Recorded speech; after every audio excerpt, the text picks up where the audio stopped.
va se gêner sur Europe 1. 15h30, 18h, Laurent Ruquier.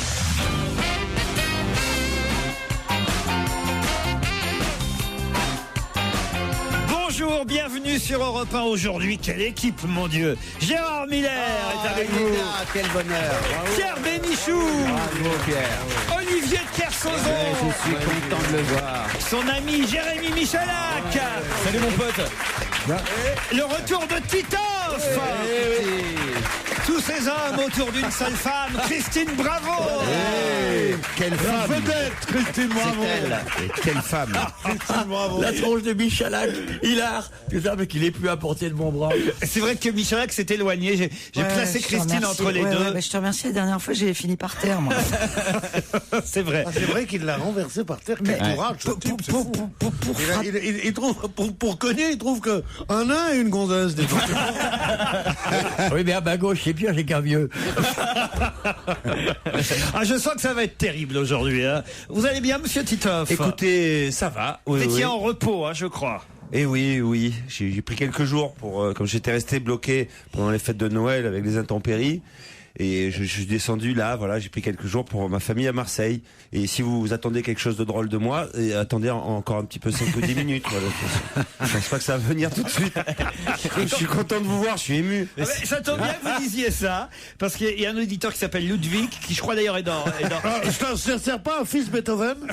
Ah ouais. Je crois qu'il est dans la salle en plus. Et c'est vous, monsieur, vous avez envoyé un mail, vous dites je vous propose un nouvel organigramme dans votre émission. En effet, j'ai entendu François Renucci hier à l'antenne. Encore? Il a remplacé Pierre Bénichou au pied levé. Et en effet, je pense que François Renucci devrait devenir chroniqueur permanent. Ce choix semble évident après 2 prestations pleines de promesses. J'ai même trouvé son remplaçant aux manettes, Titoff. En effet, Titoff est le premier à se couper au montage. 9 fois sur 10, après une vanne foireuse, il se retourne vers François Renucci avec un air navré et fait un signe de ciseaux. Cela dénote chez lui une capacité de clairvoyance hors du commun et une vivacité d'esprit insoupçonnée qui lui permettrait de faire le montage à la place de François Renucci. C'est pas faux. C'est vrai que ça m'arrive, oui. Ah, voyez. Déjà, j'ai pris un jour parce qu'il y a eu des intempéries. Alors, je suis allé voir ma famille à Marseille. Bon, tout ça. Et je vais encore repartir si tu le prends comme ça. Mais c'est pas Titoff à qui vous parlez là, ça c'est Gérard Miller, le monsieur. Ah, à c'est côté de Gérard vous. Miller. Ouais. Je les confonds tous. C'est marrant. Ils sont dans un état. C'est vrai, inquiétant là. Je sais pas ce qui s'est passé. Ouais, qu'est-ce que tu disais, là, Miller? Tu veux répéter ce que tu as dit à tout à l'heure? Répétez depuis quand? Non, mais Là, tu m'as parlé, t'as parlé de moi, là. Non, pas du tout. moi, c'est la première fois que je me trouve normal. Non, il est drôle ce Gueuluc quand même. Alors vas-y, continue. Dis-moi, qu'est-ce que tu as à la main? Pourquoi tu as ce bandeau? Ah, c'est vrai, ça, vous êtes blessé, Gérard Miller? Oui, je me suis blessé au ski. Oh, petite si, blessure. on c'est sûr que c'est pas en travaillant que tu t'es blessé les mains. T'es blessé au ski, ma poule. Une petite blessure. J'ai pas mal de mails pour vous, Titoff, si ça vous intéresse. Oui, ça Suite, m'intéresse, oui. évidemment, à la femme du boulanger, Oui. en direct sur France 2. Bravo, c'était vraiment génial. Titoff s'est révélé être un vrai comédien. En même temps, Ça fait plaisir. Il était temps, Au bout de 10 ans. En même temps, je dois dire que j'ai un souvenir un peu particulier de lui, et c'est Virginie qui est au téléphone. Bonjour Virginie. Bonjour. Regardez. Voilà. Alors Virginie, il a quel âge? sueur. Il a Sur ton front. Les Bonjour souvenirs, Virginie. Alors, les souvenirs un peu particuliers, ça s'efface avec 3 grammes d'antibiotiques. Hein, c'est pas Rien de beaucoup. sexuel, hein, Virginie, bien Rien. sûr. Non, parce qu'il était inquiet, là, autant vous dire. non, Ça, mais il m'est arrivé d'être sous tout ça ça. s'est passé en 2007. Qu'est-ce qui vous a fait? Eh ben, je travaillais pour une émission de variété que je ne vais pas citer parce que déjà qu'ils reprennent pas beaucoup les anciens, je vais pas me griller tout de suite. Et donc, C'est Daniela Lombroso.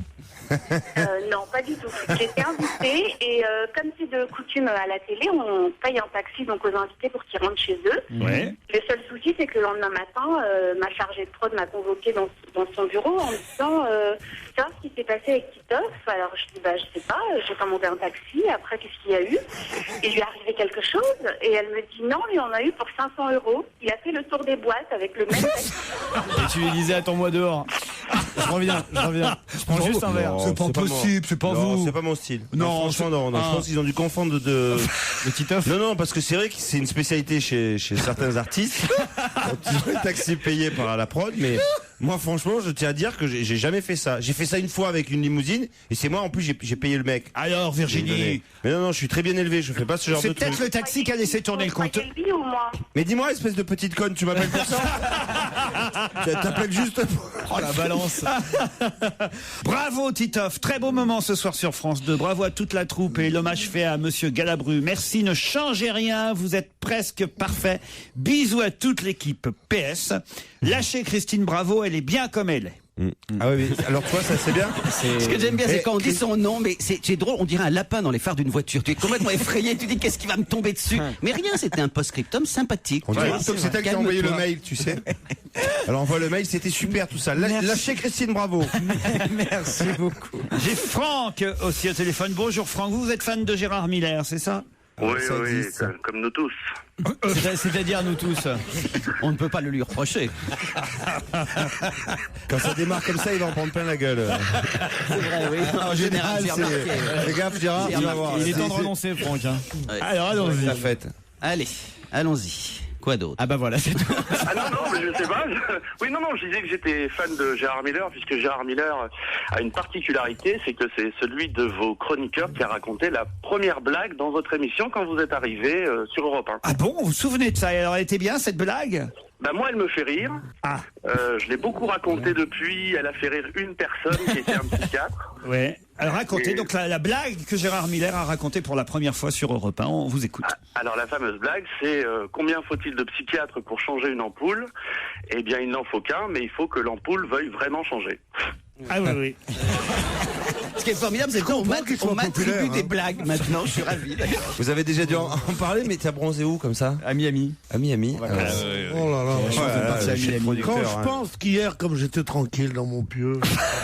C'est marrant, c'est marrant ton excuse. C'est marrant, on se disait la même chose. Pardon, tu me parles, toi? Tu sais que je suis pas Kersozon, moi j'ai le bras long. moi. c'est vrai. Tu mets pas mon nom dans ta bouche. Pardon? Je vais mettre ma bouche dans la tienne. voilà. Mets pas mon nom dans, salis pas mon nom dans ta bouche. Là, c'est que personne peut se blairer en fait. C'est ça qui est drôle, ça rebondit les uns sur les J'ai déjà vu des haines dans les, tu sais, dans les lieux de travail, comme ça, dans les usines, dans les machins. Mais comme ici, j'ai dans les usines, tu rigoles. T'es allé dans les usines combien de fois? Michou, expert en haine dans les usines. Non mais attends, tu vas te foutre de notre gueule combien de temps là? Ah j'ai vu, la vie de Bénichou, moi j'ai vu des haines partout, dans les usines. Bénichou déguisé en guetteur de haine au milieu d'une usine. Bah attends, c'est vrai. Habillé en clé à molette, attends, mais arrête. Le roi de la posture. Mais c'est pas un nouvel homme ici, t'es une radio sérieuse, putain. Il est vrai que j'ai peu fréquenté les usines professionnellement. Oui. Mais des sociologues m'ont raconté. Allez, on se retrouve après la pub. Ah, vous voulez une autre histoire? Gérard, 13 mois, elle marche pas encore. Mais si, elle marche. Ça va être une Je intello. montrais ma fille. Elle marche toujours pas, votre fille? Ça a intérêt d'être une intello. C'est quand même ma filleule, il y a intérêt qu'elle marche. Mais oui, elle bah, marche. si elle Regardez marche pas, avec faut la réparer, quand même. ses lunettes de ski, Eh oui, en oui. train de faire de la luge. C'est pas bon la montagne pour les jeunes enfants. Je montrais ça hors antenne, parce que je sais bien que ça n'intéresse pas les... Ça doit être beau les engelures d'enfants de riches. C'est gentil de montrer ça à un mec qui vient de perdre 3 enfants pendant le week-end. Non mais Gérard, c'est vrai que c'est pas intéressant à l'antenne, mais hors antenne non plus. Eh ben c'est pas vrai. C'est Titeuf qui gentiment me demandait des nouvelles de ma fille. Excusez-moi. Titeuf et moi, nous parlons de nos enfants. Comme la plupart des gens, tu leur demandes comment ils vont, mais quand ils commencent à te le raconter, ils te font chier, quoi. Sans aucun intérêt. C'est vrai. Ouais, comment tu vas, ta fille va bien, tu dis oui, plutôt. Alors l'autre, il commence à déballer le Oui, ça, c'est vrai. prospectus, les photos, la première couche, de dos, de face, de travers. Ouais, c'est et pendant vrai. ce temps-là, que l'autre, il surveille dans les usines. Mais donc, on vit dans un monde de cinglés quand même. J'ai honte. Mais je voulais savoir si, d'ailleurs, quand tu es toujours journaliste, je sais Pierre, mais tu as déjà fait C'est quoi le petit rire après? t'as déjà fait des reportages d'investigation, vraiment, comme on voit à la télé. Non, Où tu t'infiltres, tout ça. j'ai attendu que ta sœur m'apprenne, connard. Moi j'ai une blague envoyée par Aurélie. C'est l'histoire de Jésus qui est là sur la croix en train de pousser ses derniers râles. mal, il faut le dire, il est au plus mal, les yeux mi-clos. C'est le dernier rail avec... Râleux. Ah bon? Et il appelle son fidèle disciple dans un dernier souffle. Jean, viens là. Jean est pleuré au bas de la colline, tente de fendre la foule des gardes qui sont là autour de la croix. Il grimpe et paf, impossible. Jean se fait couper un bras au passage.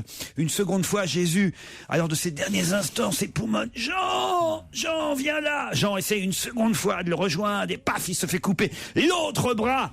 Une troisième fois, il entend encore la voix de Jésus. Jean, viens là, près de moi. Jean s'élance vers le haut de la colline, il y arrive. Ah, il se fait trancher les deux jambes d'un seul coup. Et là, il entend encore Jean, viens là. Sentant qu'il s'agit là des dernières paroles de Jésus, Jean redouble d'efforts et parvient à se hisser, rampant avec ce qu'il lui reste de son corps, sans bras, sans jambes, jusqu'à Jésus. Il arrive enfin, et au pied de la croix, me voici Jésus. Qu'y a-t-il? Jean, tu sais, de là-haut, on voit ta maison. C'est pas mal. Si. Au début, je croyais que...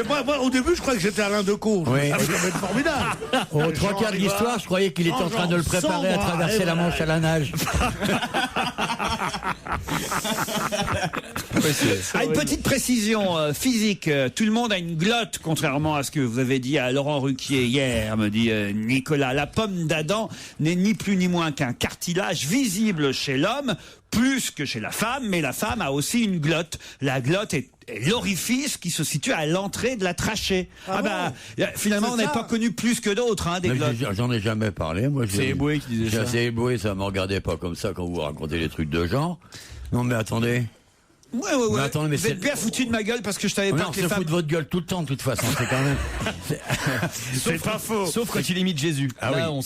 Quand vous imitez Jésus et quand vous parlez anglais ou allemand, alors là, il y a un moment de silence, on voit que l'Europe a un sens. À quoi ça sert de savoir la pomme d'Adam? Ça sert à quoi? À distinguer un homme d'une femme, justement. À reconnaître les travelots, quoi. C'est exactement ce qu'Olivier de Kersauzon disait hier. Ah bon? Pas possible. Mais j'ai même pas parlé. Jacques y essaie. Ah bah on peut écouter les bandes quand tu veux, on peut même mettre un peu de pognon là-dessus. Tiens, mine de rien. Je ne tenterai pas le pari. Ouais, tu vois, ça a dégonflé en plus.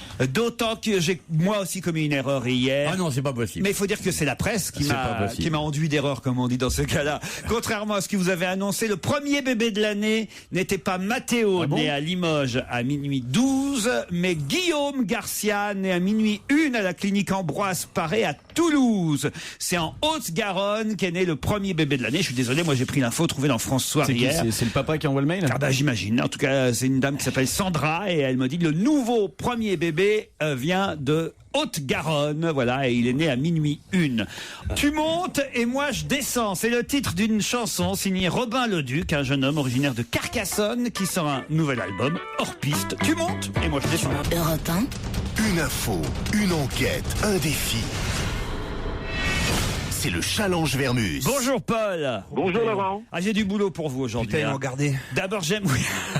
Ah oui, il est toujours là, Paul Vermus. Salut Paul, ça va? Mais attention, Salut à tous, oui, salut la fine équipe. J'ai du vrai boulot. Salut Paul. Pour lui Salut, toi. aujourd'hui, parce que il va être chargé de savoir où en est Joujou dans le classement de Mister Têtu, puisque vous savez que hier on a lancé tous nos auditeurs, on les a appelés à voter pour parce qu'il a été sélectionné, c'est pas nous qui l'avons choisi. Jérémy Michalak a été sélectionné par Têtu comme homme le plus sexy de l'audiovisuel pour l'année 2010, et on a appelé tous nos auditeurs à voter pour lui. Ma famille est très très fière. Et alors il paraît qu'il est passé en test grâce à nous depuis hier. C'est vrai? Oui, alors j'aimerais bien savoir aujourd'hui où on en est. Paul, j'ai des tas de témoignages. J'ai par exemple Troufion des Îles qui m'écrit. Il est 15h44. Le site têtu.com est inaccessible. Je veux voter. J'ai peur que votre annonce soit source de ce problème. Je m'engage à voter tous les jours pour Joujou. Vivement la couverture du mois de février. Post-scriptum, virez Gérard Miller. S'il y a un truc à retenir, c'est ça dans le mail. Vous avez cassé, vous avez terriblement influencé ce système qui à l'origine est démocratique. Bonjour Monsieur Ruquier, selon votre consigne, je viens de voter sur le site de Têtu pour Jérémy Michalak. Tout va bien, il est largement en tête avec 2574 voix. Je suis en Chine, je vous écoute quotidiennement. Continuez d'enfoncer ce ton de Maria Carré. Ils sont quand même curieux nos auditeurs. Ça va vraiment être en Chine. et penser. Est-ce que monsieur Michalak est en tête du classement têtu? À quoi ça sert les voyages? Louis m'écrit, juste pour faire parvenir une technique pour pouvoir voter à volonté pour Joujou. Il suffit de supprimer les cookies dans l'historique et de débrancher sa box quelques secondes et de la rebrancher. Cela change automatiquement votre adresse IP. En 15 minutes, j'ai personnellement réussi à effectuer une vingtaine de votes pour Joujou. C'est quand même formidable. Non, vous n'avez pas le sentiment de tricher un peu dans cette affaire? Jean-Charles m'écrit, bonjour, votre émission d'hier était très drôle, merci encore, je viens de voter pour Joujou. Quelqu'un encore qui s'appelle Fabien qui dit, je ne pensais pas me retrouver un jour sur un site internet gay. Bah moi non plus. D'ailleurs, j'ai voté à mon boulot et j'avais la trouille que mon employeur me surprenne devant mon ordinateur. J'imagine un peu tout le monde, les gens chez eux. Oui. On se doutait pas, quoi. Et les épouses qui surprennent leur mari en train de voter pour... Non, mais on est vraiment écoutés dans toutes les franges de la population. Et alors le monsieur là, il m'explique, j'ai fait ça, j'avais honte, j'ai failli me faire surprendre par ma femme. Bon, après tout, c'était quand même rigolo. C'est la première fois que j'allais sur ce genre de site. C'était rigolo, mais quand même c'est un peu con parce que c'est quand même loin d'être le plus beau. Cordialement signé Fabien. Voilà. Bon, vous allez finir gagnant. Oui, j'ai l'impression. Oui. C'est pas fait, Laurent. C'est pas fait. Il a pas encore gagné. Moi, ce que j'aimerais savoir, Paul, c'est quelles sont les réactions des autres candidats. Est-ce qu'ils sont contents d'être nommés? Est-ce qu'ils ont envie de gagner? Et voilà, on aimerait en savoir un peu plus. Qui sont les autres? Il va nous le dire tout à l'heure. Ah oui, c'est bien organisé. Paul. Oui. Parlons plutôt de Patrick Poivre d'Arvor et l'affaire de plagiat. Oui. Vous qui aimez Hemingway. Alors, non, mais c'est pas ça. J'ai toutes les bios d'Hemingway. Je demande à voir ce que c'est que ce plagiat, parce que comment on peut plagier une bio en réalité, puisque oui, attends, mais le mec il a quand même, il y a des fêtes, il y a des événements, c'est la construction des chapitres, c'est les tournures de phrases, voilà. c'est pas les faits, c'est pas les histoires. Moi je demande à voir. C'est-à-dire que dans un premier bouquin, celui de Griffin, vous pouvez lire « Parfois, Clarence emmenait Grace Hall dans la prairie où le jet d'une pierre faisait jaillir une caille d'un fourré ou d'étaler un renard à queue rouge. » Dans celui de PPDA, on peut lire « Clarence l'entraîne dans la nature, débusque une caille qui s'enfuit dans un claquement d'aile ou un renard à queue rouge qui fuit la fond de train. » Vous voyez, c'est un peu embêtant quand même.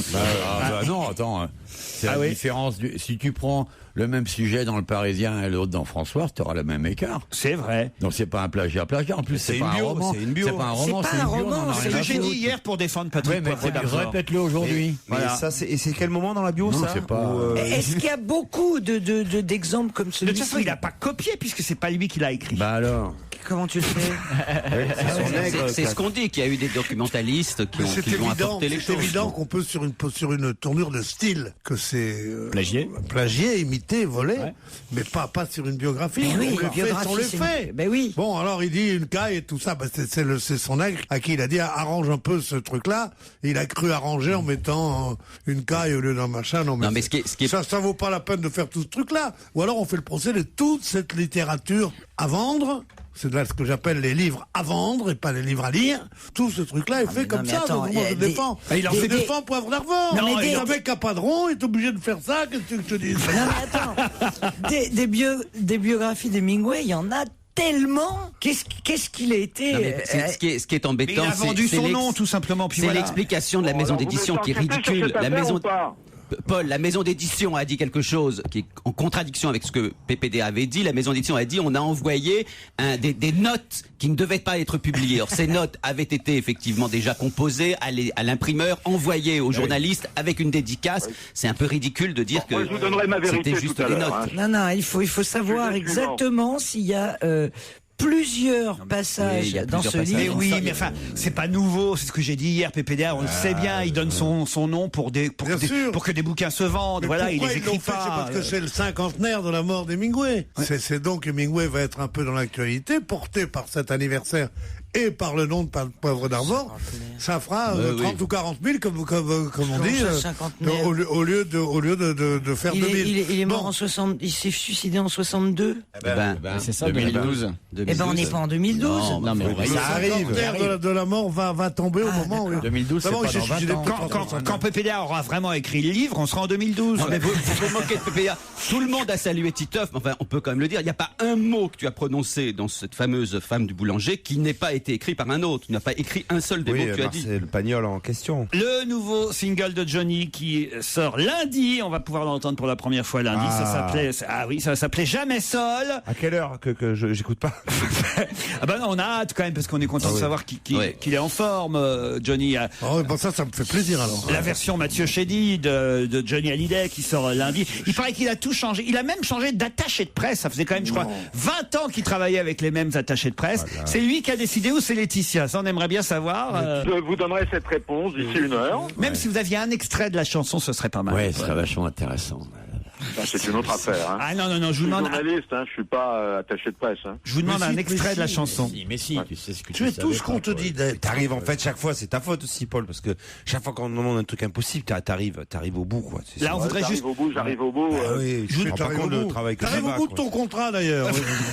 Je vous demande pas de la chanter, je vous demande 2-3 vers, 2-3 extraits que vous pourriez nous prononcer de la chanson. C'est possible, ça, Paul? On va voir. Hein. Bon. D'accord. Et puis les honoraires que vont toucher Roland Dumas et Jacques Vergès, ça aussi ça m'intéresse. Combien vont-ils toucher du président Gbagbo pour aller le défendre comme ils l'ont fait à Abidjan, en Côte d'Ivoire? Ça, si vous pouviez nous communiquer un peu la facture, ce serait sympa. Bon, écoutez, c'est tout pour aujourd'hui la commande, Laurent? Oui, c'est vrai que c'est un peu de boulot. Hein. Ouais, bon, allez, à plus tard. Ciao. On voudrait des informations sur la période ouvrière de Pierre Bénichou aussi, quand il était à l'usine. Si t'as une photo ou un truc, tu mets de côté.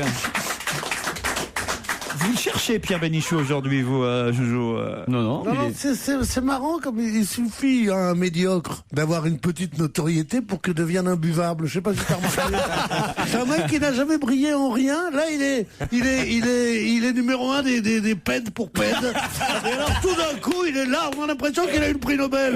Mais crève, espèce de louche.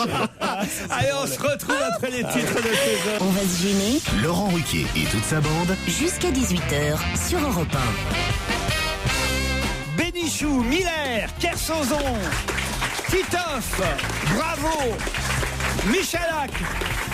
Je ne donne même plus les prénoms. Vous avez une telle célébrité, les prénoms ne sont plus nécessaires. Même les initiales, vous pourriez dire. B, K, B, M. Ah bah non, M c'est Mathieu Chédid. Voilà. Et Miller. Ah oui, effectivement. Il commence à m'énerver le Mathieu Chédid, moi. Ah oui, pourquoi? Parce que tous les jeunes disent c'est un génie, c'est un machin, il est bien, il a les cheveux comme ci, comme ça, son père, sa grand-mère. Non. Je veux pas savoir. Maintenant, il écrit pour Johnny. Ils font comme ça, c'est un peu comme Goldman aussi. Je les hais, tous ces gens-là. C'est pas parce qu'ils sont plus riches que moi. Hein. J'espère qu'il va être prochainement notre invité mystère. Hein. On rigole. C'est lui aujourd'hui. Alors, j'ai écouté votre émission hier. Oui. Et pour une fois, j'aurais immédiatement trouvé le nom de l'invité mystère. Pourquoi? Parce que j'aurais reconnu évidemment Marguerite Duras.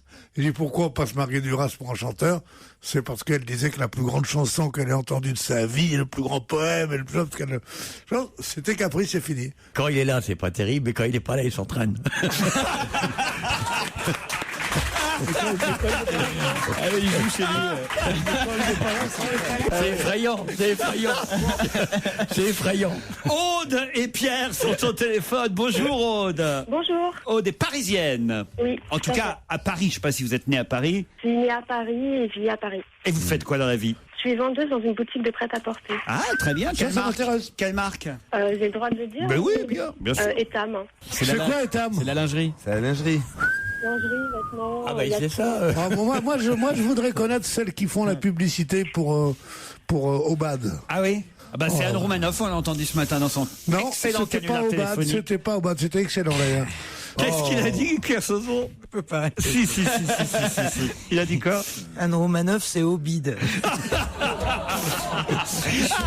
Je suis pas d'accord.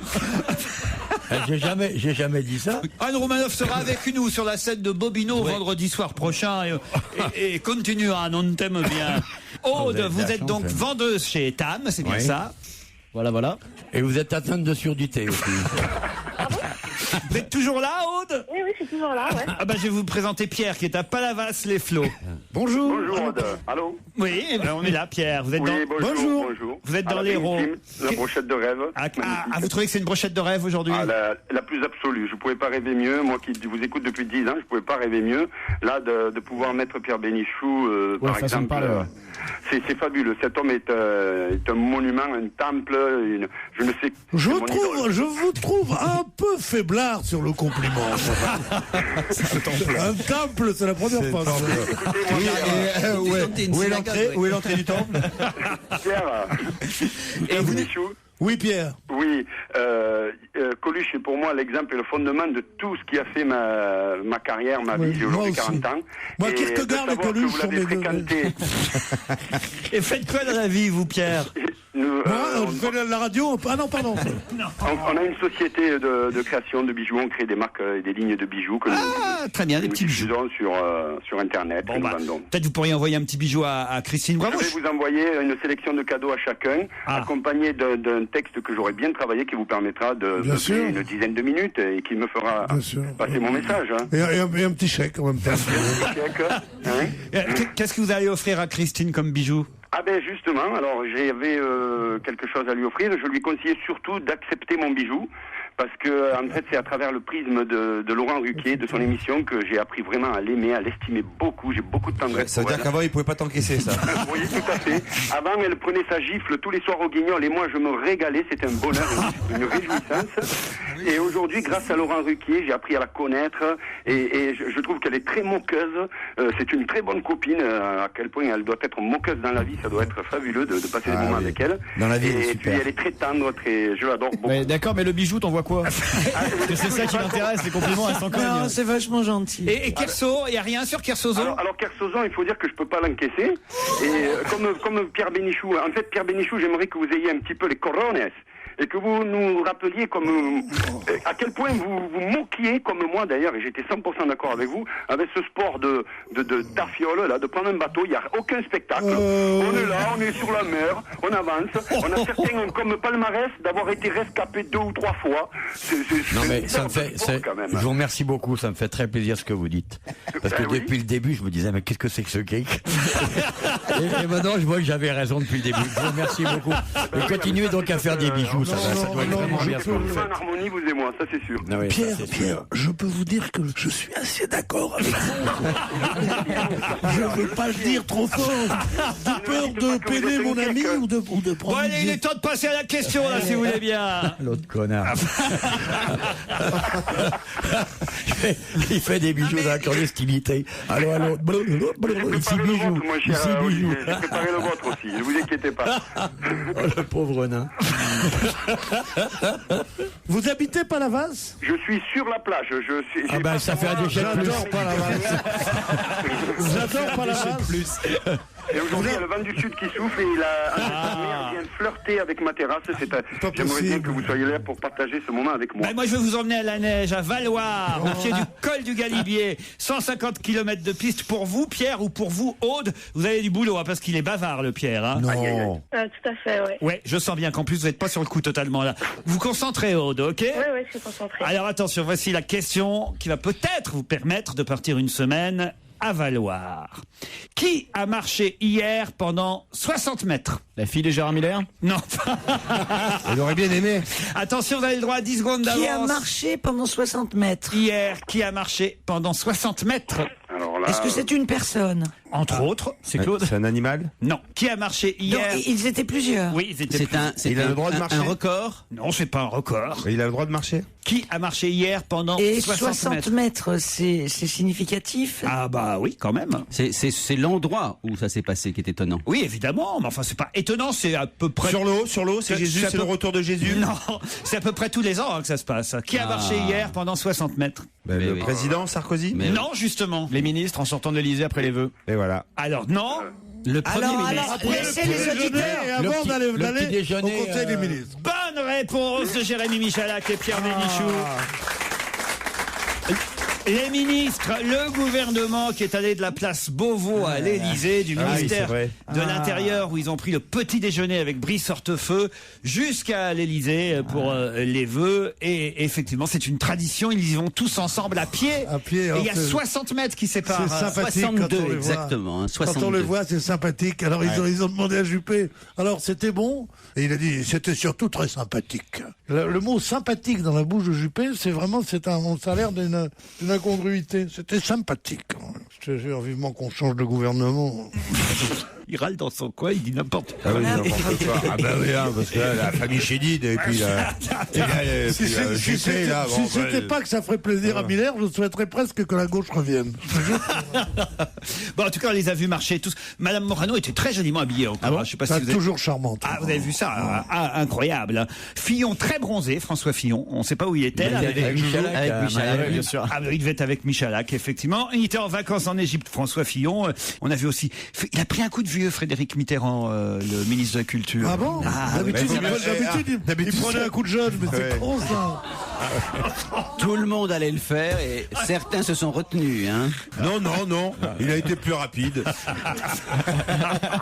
60 mètres, en tout cas. C'est vrai qu'ils marchent rarement autant, sûrement, les ministres, vous voulez que je vous dise. Ça paraît peu, 60 mètres. Leur métier, c'est plus de faire marcher que de marcher. Oui, rarement on les voit se déplacer comme ça à pied. Ils montent dans une voiture, ils descendent d'une autre, ils vont dans un endroit. Il n'y en a plus qui viennent au bureau en vélo? Ah bah oui, mais enfin, ils marchent pas pour autant en vélo, vous voyez ce que je veux dire? C'était la grande tradition de Mitterrand, justement. Mitterrand marchait dans Paris. Très souvent, on croisait Mitterrand avec ses gardes du corps ou avec. Quand tu travailles en usine, non. t'as pas le temps de croiser Mitterrand sur les quais à 3h de l'après-midi. C'est là avec le contremaître qui te regarde.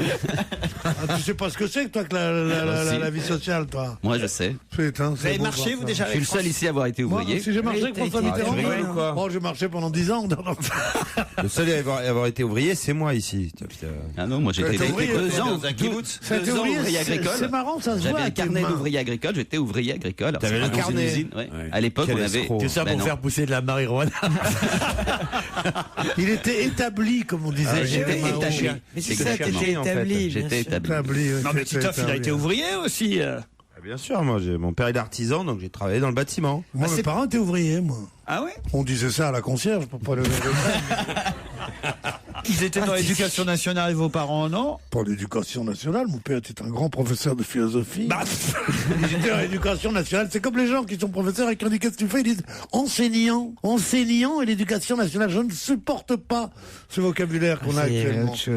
C'est un vocabulaire d'une vulgarité, vraiment, ça me casse les couilles. Mais qu'est-ce qu'il y a d'autre dans enseignant? Qu'est-ce que vous avez enseignant? C'est enseignant, c'est un enseignant. Professeur, on dit. Non, professeur, excuse-moi, professeur, tu le dis pour un professeur d'université. Pas du tout. Mais c'est un titre, professeur. Mais pas du tout. Professeur, c'est un titre uniquement en médecine. Pas du tout. Pas du tout, parce que moi, j'ai une chaire à l'université, je suis professeur. J'aimerais que tu m'appelles monsieur le professeur. T'as une chaire à l'université, toi. Faut pas envoyer les gosses à l'école. Si tu es professeur d'histoire, géographie dans un lycée. Mettez les marmots à l'apprentissage, n'importe quoi. Bien sûr.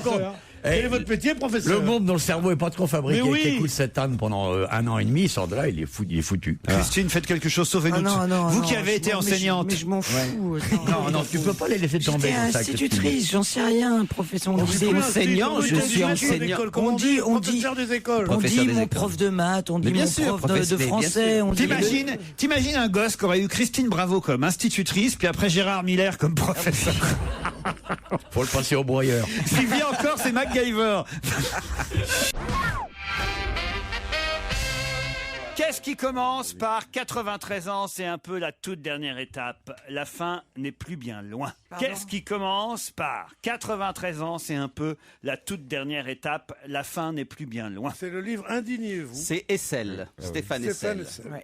Et c'est donc le livre Indignez-vous. Bonne réponse de Pierre Bénichou. Ah, je l'avais, celle-là. Là. On vous l'a offert, le livre? Non. C'est le livre de 24 pages. 3 € quand même, ça s'offre. 980 000 exemplaires. 800 000 exemplaires. 800 000 tirés, pour l'instant 5 ou 600 000 vendus. Et je me permets juste de faire remarquer aux auditeurs fidèles que lorsque j'ai évoqué ici le nom d'Essel il y a quelques semaines, je me suis fait vanner, y compris par le patron de cette émission, en me disant qu'est-ce que c'est que cet Essel que vous allez chercher? Il n'y avait que Pierre qui le connaissait, effectivement. Je le connaissais en effet. Et qui en a rendu. Et je l'aimais bien depuis jusqu'à ce livre.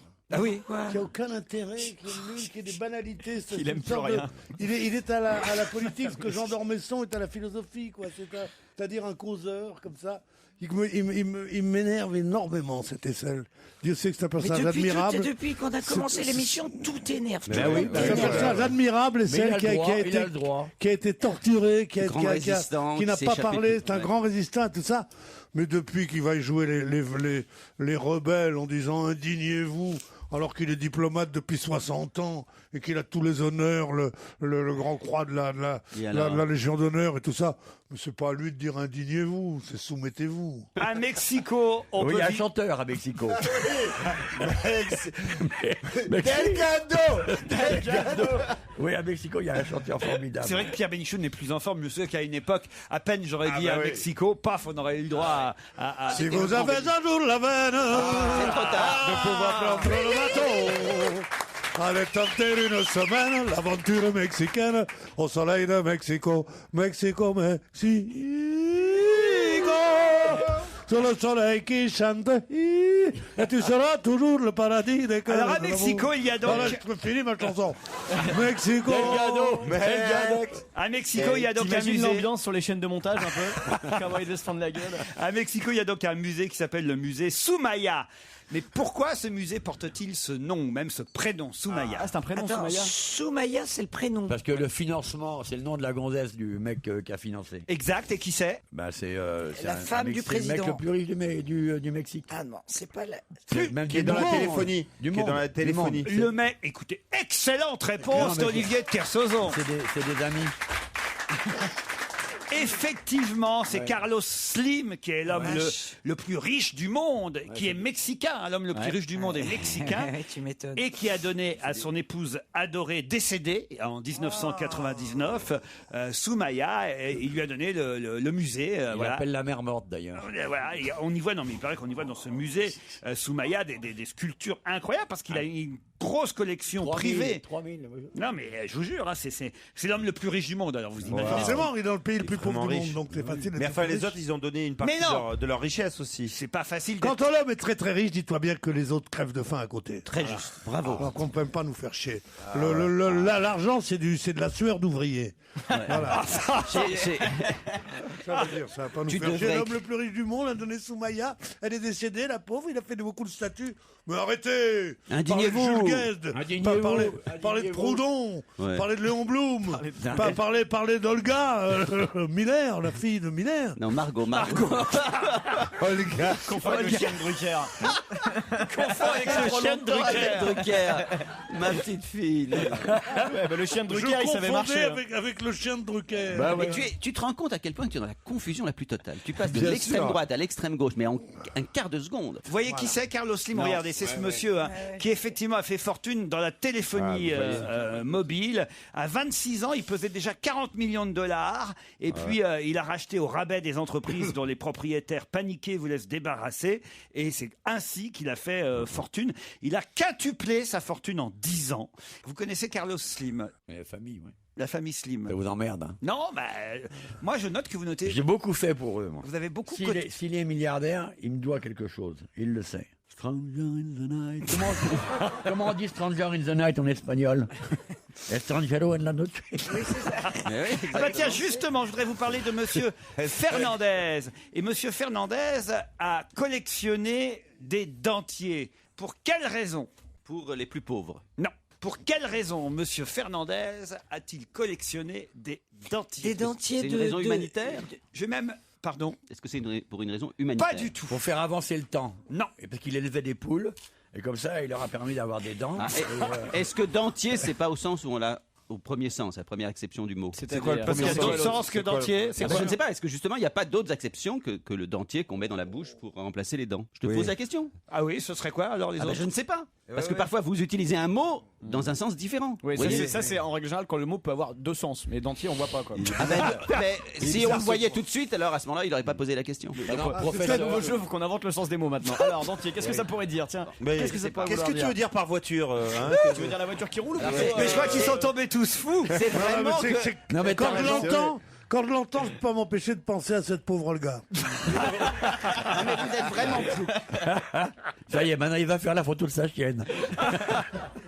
Alors, qui a collectionné... Pardon, je sais qui, c'est Monsieur Fernandez. Oui, mais ouais. dans quel but, Monsieur Fernandez, a-t-il collectionné des dentiers? Oui, de personnages historiques. Je devrais même dire les a accumulés, ça vous aidera peut-être. Quand tu dis dentier, tu penses vraiment à dentier? Oui, des vrais dentiers. Parce c'est que facile. Monsieur Fernandez Moi, je sais. est un sculpteur. Et c'est un sculpteur qui fait comme César des Et alors, compositions. allez-y, Joujou, puisqu'il sait pas, lui, Il est là-bas. exposé à Beaubourg. Oui, c'est Armand. Armand, évidemment. vache. Le sculpteur Armand qui s'appelle Fernandez de son vrai nom. Et si je peux aller jusqu'au bout, oui, j'aurais pu le dire. Ah bah, si je peux aller jusqu'au bout, dites-le alors. Ça s'appelle Armand des compressions. Voilà. Armand Fernandez a évidemment accumulé les dentiers pour en faire une compression, une accumulation. Mais qui lui donnait ces dentiers? Ah ça je sais pas, ça s'appelle la vie à pleines dents. Bon, il a fait pareil avec les poupées, avec les pianos, avec les marteaux, avec les valises, avec les horloges. Avec les violons. Avec les violons, enfin Avec voilà. les tubes de peinture. C'est toute son œuvre. Il faut se dépêcher parce que ça s'arrête le 10 janvier l'exposition. Ouais, t'as envie d'aller voir des dentiers, toi. Bah, ah si, l'expo Armand, pardon, mais ça vaut le coup quand même. C'est formidable, Armand. C'est au centre Georges Est-ce Pompidou. que ça commence à coûter de l'argent? Ah bah j'imagine. Il y avait longtemps. de l'argent. Parce que moi, j'en ai acheté un il y a Mais ça 15 vaut ans. beaucoup d'argent. oui. Pas beaucoup C'était d'argent. quoi? Des tubes de peinture. Et là, en ce Il l'a moment, déjà je suis dit. un peu dans la dèche et Ça y est, il y avait j'aimerais longtemps- bien vendre. Ouais, Il y avait longtemps, filez-lui des sacs qu'elle arrête avec ce truc. Tu es un peu dans la dresse, alors tu voudrais. Si quelqu'un est intéressé par un Armand, Ouais. parce que est-ce que c'était en tirage limité Non, ah non, ça, il y en a plein non. des tubes de peinture? Alors ça, c'est le problème d'Armand, vous voyez. Le problème des faux aussi. Oui, Ah exactement. non, mais moi j'ai un vrai. Il est Non, mais signé il est- avec un. Regarde-le en dessous, s'il y a marqué faux dessus, c'est qu'il est vrai. Il y a l'expo Basquiat aussi qui. Ça, je l'ai vu, elle est très belle. Ah bah qui s'arrête là jusqu'au 30 janvier l'expo Basquiat. Donc, vraiment le mois de janvier, si vous n'avez pas vu toutes ces expos, il faut en profiter. Il y a Monet, c'est pareil, ça s'arrête Ouais. le 16 janvier. Ouais, mais Ah ouais. Il va falloir faire Monet, Basquiat, Armand, tout ça en un mois, Pierre. Moi, je Bah, préfère si on les a Bastien, déjà- c'est formidable. Basquiat est très réussi. Puisqu'on est dans la culture, quelle perte du pucelage peut-on voir jusqu'au 16 janvier? Aucun rapport avec mon entrée dans le classement de Tétu. Hein. Aucun. Est-ce que c'est un Pour être tableau sûr. dont il s'agit? Exactement, monsieur Dans Miller. une exposition? Il s'agit juste de trouver l'auteur de ce tableau, le peintre. Vous voyez que c'est simple. Alors, qu'est-ce qu'il y a comme De quelle exposition? perte Jérôme? Non. Non, quelle perte de pucelage peut-on voir jusqu'au 16 janvier? Mais c'est dans une grande exposition, Ben, un grand lieu, on comme connaît type pas la musée perte. d'Orsay ou Pompidou. C'est dans un très grand lieu. On connaît pas Très la grand perte lieu. du- Mais pas un musée. Si, un grand musée. Le Louvre, Qu'est-ce Non. qu'il y a comme exposition? Merde, alors. le Grand Juste- Palais. Jusqu'au 16 janvier, non. Tu as dit que c'est Monet s'arrêter, c'est ça quand? Ah oui, j'ai dit que Monet s'arrêtait, je dis que Gauguin... merde Gauguin, c'est Gauguin. C'est Gauguin. C'est Gauguin. C'est Gauguin. Ah, j'ai eu. Bonne réponse de Laurent Ruquier. Ils sont cons. Ben alors, où c'est? Alors voilà, Gauguin. tiens, où c'est s'en l'expo? fout, Bah, alors, c'est maintenant. au musée d'Orsay, non? Mais Au non, Louvre. Musée des Arts Premiers. Mais non, Gauguin, ça peut pas être. c'est à Londres. Braque-Marandré. Tate Gallery. c'est à Londres. Voilà, exactement, aux Parce que- têtes. ouais. Exactement, bravo Mais Pierre il n'y a Bénichou. pas des Gauguins d'ailleurs à Orsay. Mais il y en a partout des Oui, Gauguins, oui, oui, non, évidemment. partout, Il y en a- mais justement. Il y a Jean-Claude Gauguin à Marseille aussi, hein. Ah oui. Dis-moi, Christine, t'as pas de Gauguin? Parce que si t'as si t'as pas la dèche en ce moment, Ouais, là, ça aurait été ça bien. t'aurait aidé. Ouais. Mais avec tout l'argent que vous gagnez. Mais c'est quoi la perte du pucelage? Attends, parce que ça, en revanche, c'est un tableau de Gauguin qu'on ne connaît pas. Une des peintures les plus fortes des années bretonnes de Gauguin. Ah, bon. Ça va intéresser notre ami Olivier. La perte du pucelage concentre l'immense mélancolie dont Gauguin s'est fait l'interprète, celle envahissant. On y voit une adolescente blême avec son renard. C'est dégueulasse. C'est dégueulasse. Renard, T'es tu tué t'es par un trompé, renard. tu t'es pardon, mais tu t'es pas trompé d'animal là? Non. Regardez, voilà la perte du pucelage. Regardez cette adolescente allongée avec son renard qui l'embrasse sur la bouche. Mais quelle horreur. C'est quoi? Mais Il c'est affreux. veut dire qu'elle est initiée par un animal. Pourquoi t'as jamais fait ça? Au chiffre honnête, Bertrand Renard. Il y a souvent ça dans la mythologie, c'est souvent, il y a souvent des animaux qui dépucellent ou qui sont bien sûr Ah bon, dans la professeur? mythologie. C'est vrai, professeur? Oui, absolument. Ça vous plaît, Christine C'est et assez Olivier? émouvant. En fait, le renard a l'air de la consoler de la perte de son pucelage et ça a du mal se passer. Il faut voir un peu que je vous donne la vie éclairée. Montrez à Pierre, il n'a pas vu la toile. T'as vu comment il lui met la papate sur les niniches? On va avoir la bibite dans le cul. C'est bon. La papate sur les niniches. Il a mis la bibite dans le cul. Non, monsieur de Kersauzon.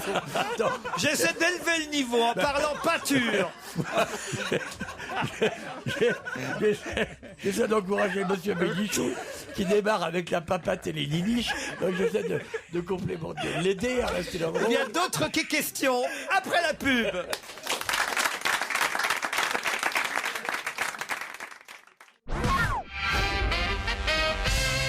Des tas de Français en avaient acheté des numéros 14 et ça ne leur a servi à rien, à pas grand-chose en tout cas. Quoi donc? Des numéros 14. Des tas de Français en avaient acheté des numéros 14 et ça ne leur a servi à rien. Ils pensaient gagner quelque chose à une loterie. Voilà, ou un que le concours. numéro 14 sortirait. Voilà. On leur avait dit, tiens, le numéro 14 va sortir. Non, c'est pas Bien ça. sûr, Gérard. Non, te fous pas de Miller, c'est trop facile. Ouais, franchement. Hein. Les parfums, Chanel numéro 14. Non. Des tas de Français avaient acheté, enfin des tas, les Français, hein. pas des millions non plus, mais on imagine quelques centaines de Français, Que des Français. avaient acheté, oui, plutôt des Français, des numéros 14. Ouais, c'est une bagnole. C'est des médicaments. Non, C'est dans le Calvados. Non, parce que dans la presse, on leur avait dit, si vous voulez, achetez des numéros 14. Est-ce que c'est une action? Une action, non, rien à voir. Ah, c'est genre le numéro 14 d'une série, genre d'une BD par exemple, le numéro 14 de, je sais pas. De 13 par exemple, Bah, ouais, c'est ouais. ça. Pas du tout. C'est pas ça. Du chat. Et puis, ils ont acheté, et puis ça leur a pas... Ils pensaient que ça rapporterait de l'argent. Pas du tout. Ils alors, pensaient que ça serait utile. Et oui. Pour les fêtes. Et ça n'a pas marché. Mieux, on leur conseillait surtout de ne pas oublier d'acheter des numéros 14. Et ça n'a pas marché. Ça n'a pas vraiment marché, pour tout vous dire. Ah oui, Ah donc c'est un Il fiasco. y a eu une grosse déception. Ouais. C'est un vélo. le numéro qui est. Ah, mais non, c'est facile, c'est le numéro d'un joueur, ça doit être un maillot, quelque chose comme ça. Eh oui, alors merde. allez-y. Expliquez. Je sais pas qui, Ribéry. mais. Caca. Ribéry. Le numéro de caca. On leur a dit acheter le numéro de caca. Moi non. Non, 14. Non, mais- c'était Barthès. Non, c'était. Est-ce que c'est Aucun un rapport numéro avec- téléphonique? Aucun rapport avec le football, ni même avec le téléphone. Ah, dommage. hein. Mais le sport quand même. Mais c'est bien ça. l'expression Vous êtes numéro très 14. loin et ce n'est pas sportif non plus. Oui, mais c'est avec la maladie. Et là, moi, je pense qu'on peut tenir Non, jusqu'à non, non. 17h. Parce que c'est sur l'expression numéro, c'est pas un numéro au sens strict. C'est comme un dentier, c'est un dentier. Mais arrêtez, enfin la langue française n'est faite que de mots avec des sens et des Non, actions mais variées, arrête, mais vous êtes un numéro, incroyable. c'est un numéro. Non, un numéro, il y a plusieurs sens. C'est comme si tu me dis une main, c'est une main, pas du Bah tout. oui, un numéro, ça Quoi, peut une être, main, c'est pas Bah une non, main. main par exemple, ça désigne plein de choses. Ça désigne en imprimerie, ça désigne un paquet de feuilles. Ça s'appelle une main aussi. Sur le quai, c'est une etc. équipe de etc. dockers, Chaque c'est mot a 5 des personnes. exceptions, mais quelle inculture ici, franchement. C'est comme ceux qui Il a se raison. surprennent de voir un tableau où un animal fait l'amour ouais. avec un être Bah, humain. il fait Dans pas toute la l'amour. mythologie, qu'est-ce que Leda fait quand Zeus se transforme en cygne et fait Non, mais- l'amour avec Leda? Continue, C'est quoi et continue sur ce titre, Oh, non, c'est non, formidable. mais c'est bien, ouais, Indigne-toi, t'es bien énervé. indigne-toi, c'est bien. Donc numéro peut avoir Merci, effectivement oh. d'autres acceptions. Merci Main. d'éclairer d'un peu de C'est culture un notre émission spectacle. de ringard. Tu es formidable. Reprends maintenant, puis quand ta fille marche, t'ouvriras ta gueule maintenant. Fabricant d'affirme. Pourquoi certaines personnes, des centaines, ont acheté pour rien? Est-ce que Ça oui. pourra peut-être leur resservir un jour. Ah, hein. parce que 2 x 7. Ouais. 2 x 7, 14. Et alors? Ben, je sais pas, c'est pour faire avancer Schmilblick. Est-ce que Laurent, tu en as acheté un? Non, faut pas Ah, parce que déconner, tu trouvais ça con de l'acheter. non. Ça m'intéressait pas plus. Est-ce que que ça. tu peux Est-ce pas que faire ça comme. intéresse est-ce que- quelqu'un ici? Euh, Qui aurait pu en Gérard, c'est le genre. Ah, c'est un truc de blaireau alors. On me cherche pas, Titoff, hein, parce que tu vas me trouver. Peut-être, attendez, je vais vous dire, s'il y en a deux autour de cette table, pardon, hein, mais qui ont peut-être acheté, et que ça aurait pu intéresser, c'est Olivier de Kersauzon et Gérard Mille. Putain, qu'est-ce qui peut réunir les deux? Alors, attends. Est-ce que ça vaut beaucoup Ça sert à d'argent? élever des porcs? Non, c'est pas pour élever les C'est le cochons. seul point commun que j'ai avec Miller. Non, non, t'en as d'autres. hein, t'inquiète pas. c'est une le fait que je carte, sois d'extrême gauche. c'est une carte. Le fait que je sois d'extrême gauche, manque-t-il. Non, mais je vais pas les Que dire. je sois l'enfant caché de Mélenchon. tu rigoles, quoi. L'amant caché de Mélenchon. Alors, 14. 14. Est-ce que ça a coûté cher? à acheter. Non, c'est pas très cher. Non. Une live, tu sais les cadeaux qu'on offre. Mais ça se bouffe, ça se suce, ça s'inocule. Est-ce que c'est pas parce que Kersozon comme moi nous voyageons beaucoup? Ni ça se bouffe, ni ça se suce, ni ça s'inocule. Oui, j'ai dit inocule, j'ai pas inocule comme. Est-ce que ça tient au fait que Kersozon et moi nous voyageons beaucoup? C'est le fait qu'on voyage beaucoup. Non, parce que vous auriez pu rester à Paris et utiliser ces numéros 14 qu'on vous a conseillé d'acheter et qui finalement n'ont pas servi à grand chose. Ah, c'est un indicatif téléphonique. Pas du tout. Voilà. C'est un magazine de Pierre Bénichou. Mais est-ce que ça s'achète au sens maison de campagne? Ça s'achète. Ça coûte plus de 10 euros. Je te préviens que si ça me plaît pas, je me lève. Ça, si ça s'achète, c'est un magistrat? Non. Alors, dans la presse, on a dit à des tas de gens, achetez-en des numéros 14, et puis ça leur a servi à rien. Est-ce que c'est les huîtres? Est-ce qu'il y a quelqu'un dans la salle qui est capable de trouver? Non, personne ne l'a fait. Est-ce qu'il y avait des numéros 13 qu'on pourrait plus acheter? Oui, s'il y a des numéros 14, c'est qu'il y a des numéros 13, des numéros 12, des numéros 11, des numéros 10. C'est pas des huîtres, hein. C'est pas des huîtres, mais c'est pas bête, vous voyez ça. Un numéro. Voilà. Quand tu connais les numéros d'huîtres, une huître numéro 14, faut de microscope. Non mais justement. Je vous rappelle, il y a un principe dans cette émission, que tout ça est lié à l'actualité généralement. Qu'est-ce qui s'est passé cette semaine qui fait que des centaines de Français auraient pu acheter un numéro 14 de quelque chose qui paraît, qui existe en magasin. Une galette des rois. La galette des rois numéro 14. Mais j'en sais rien. Est-ce que c'est un cadeau qu'on fait? Pas du tout. Est-ce que c'est lié au départ en vacances raté? Non, mais on peut l'utiliser à plusieurs, on peut se le repasser. Est-ce qu'on se le met dessus? Comment ça? Une chemise alors? Un renard? Une chemise? Est-ce qu'on se l'accroche? Est-ce que ça se porte? Est-ce que ça se porte? Oui. Alors si on peut se le repasser. Alors c'est des gants? Non. Est-ce que c'est un t-shirt? Non. T-shirt. Voilà, ça se porte. Non. Un slip. Mais ça ça fait 14 cm, c'est ça qu'ils ont en commun. Pas du tout. Si c'est un truc qui sert à rien, alors donc c'est pas. J'ai pas dit que ça servait à rien, parce qu'on ne le porte que dans un but utile, évidemment. Est-ce que c'est des préservatifs? Un bracelet. Non, mais laisse-moi finir. Qu'est-ce qu'il y avait cette semaine qui a fait que les journaux vous ont dit C'est lié à l'éclipse.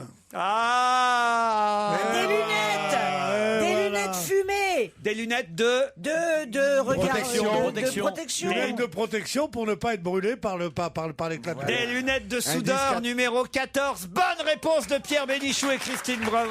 Les trucs de soudeur, c'est normal. Il a fait des stages dans les usines. 5 ans soudeur à l'usine Renault à Corbeil. Il a été soudeur. Mais par contre, quand il aurait plutôt été dessoudeur, lui, vous voyez. C'était avant ou après que tu sois gardien de nuit? C'est quand qu'il y a eu une éclipse? Là, c'était mardi. Merde, et sauf encore. Eh ben oui, il y avait trop de nuages, de toute façon, on la voyait pas. Et la prochaine, c'est dans je sais pas combien de dizaines d'années. Les gens, qu'est-ce qu'ils ont fait? On la verra pas la prochaine éclipse, ma vieille Miller. On sera trop vieille. Et ça, c'est un point commun qu'ont Kersozon et tu seras redevenue une femme. On vous demandait d'acheter, ça coûte 3 € pièce, des lunettes de soudeur numéro 14 pour pas vous abîmer les yeux. Tu peux nous dire pourquoi Miller? Parce que Gérard, il aime bien tous ces petits trucs-là. C'était une arnaque d'acheter des lunettes de soudeur, puisqu'il suffit de prendre des lunettes de soleil, de prendre un briquet, de fumer légèrement. Ça c'est malin parce que comme le saumon. Et de regarder à travers. Avec l'autre œil pour devenir aveugle. Mais tout le monde le sait. C'est une bonne recette. Bien sûr. Merci. Puis c'est toujours sympa de cramer une paire de lunettes que tu as déjà à la maison. Mais non, tu crames pas les lunettes. Tu chauffes les verres. C'est très facile. Chauffes les verres, tu tiens la flamme assez loin, juste pour avoir un écran de fumée sur tes lunettes. En plein air. Ça confirme qu'elle est vraiment dans la dèche. Elle a même plus 3 € pour acheter des lunettes de soudeur. Elle va chercher ses vieilles lunettes de soleil pour les chauffer, pour éventuellement voir une éclipse que personne n'a vue derrière les nuages. C'est une clocharde. C'est quand même Je l'ai vu à la télé, je te jure. Je l'ai vu à la télé, les clips, arrête. Ah oui, c'est vrai? On l'a vu à la télé. Mais t'avais mis des lunettes pour la regarder à la télé. Elle est revenue, Evelyne Thomas? Oui. À propos de télé, putain, je suis tombé sur toi, je sais pas quelle heure hier. Ah oui, mais ça arrive. Avec encore là ton émission. On ne demande qu'à en rire. La version La chance à la poilade, là, putain. Mais D'autres questions après la pub.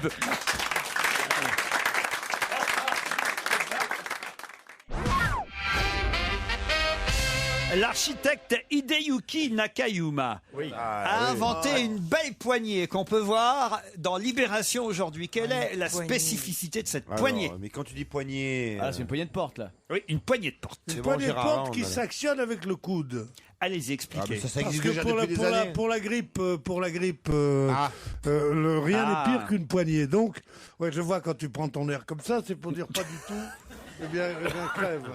Ça doit être autre chose alors. C'est autre chose. Parce qu'il y avait eu dans un genre différent. Au moment où on craignait l'épidémie de grippe B, le Z, la pandémie. On avait un truc où on appuyait avec le coude pour ouvrir la porte. Elle obéit à l'œil. Bien sûr. Attendez, vous pouvez m'expliquer comment elle obéit à l'œil? Tu mets ton œil devant la poignée. Ouais, et tu ressors avec un coca. Mais ils sont fous aujourd'hui. Où est Delgado? C'est pour bientôt, Non, ça s'ouvre avec le pied. Non, elle s'ouvre pas avec le pied. Est-ce qu'elle s'ouvre de manière différente des autres? C'est un ingénieux système qu'a inventé Hideyuki Nakayama. Bon, écoute, est-ce qu'elle s'ouvre? Ça fait progresser l'ouverture des portes. L'ouverture des portes est quelque chose que nous connaissons tous. Est-ce que grâce à cette poignée, les portes vont s'ouvrir d'une façon différente et plus originale? Non. Ça ouvrira Une porte, tu sais, ça s'ouvre toujours pareil. Ça va. Ça, soit en avant, soit en arrière. Une porte. Non, ça glisse aussi. C'est qu'une porte. Enfin, ça dépend quelle acception tu donnes au mot porte. Par exemple, on a créé des portes. À l'intérieur de la porte, on a découpé une porte pour les enfants, par exemple. Donc c'est une autre façon de ouvrir la porte. Pour que... mais ça, c'est pour les enfants qui marchent, qui nous fait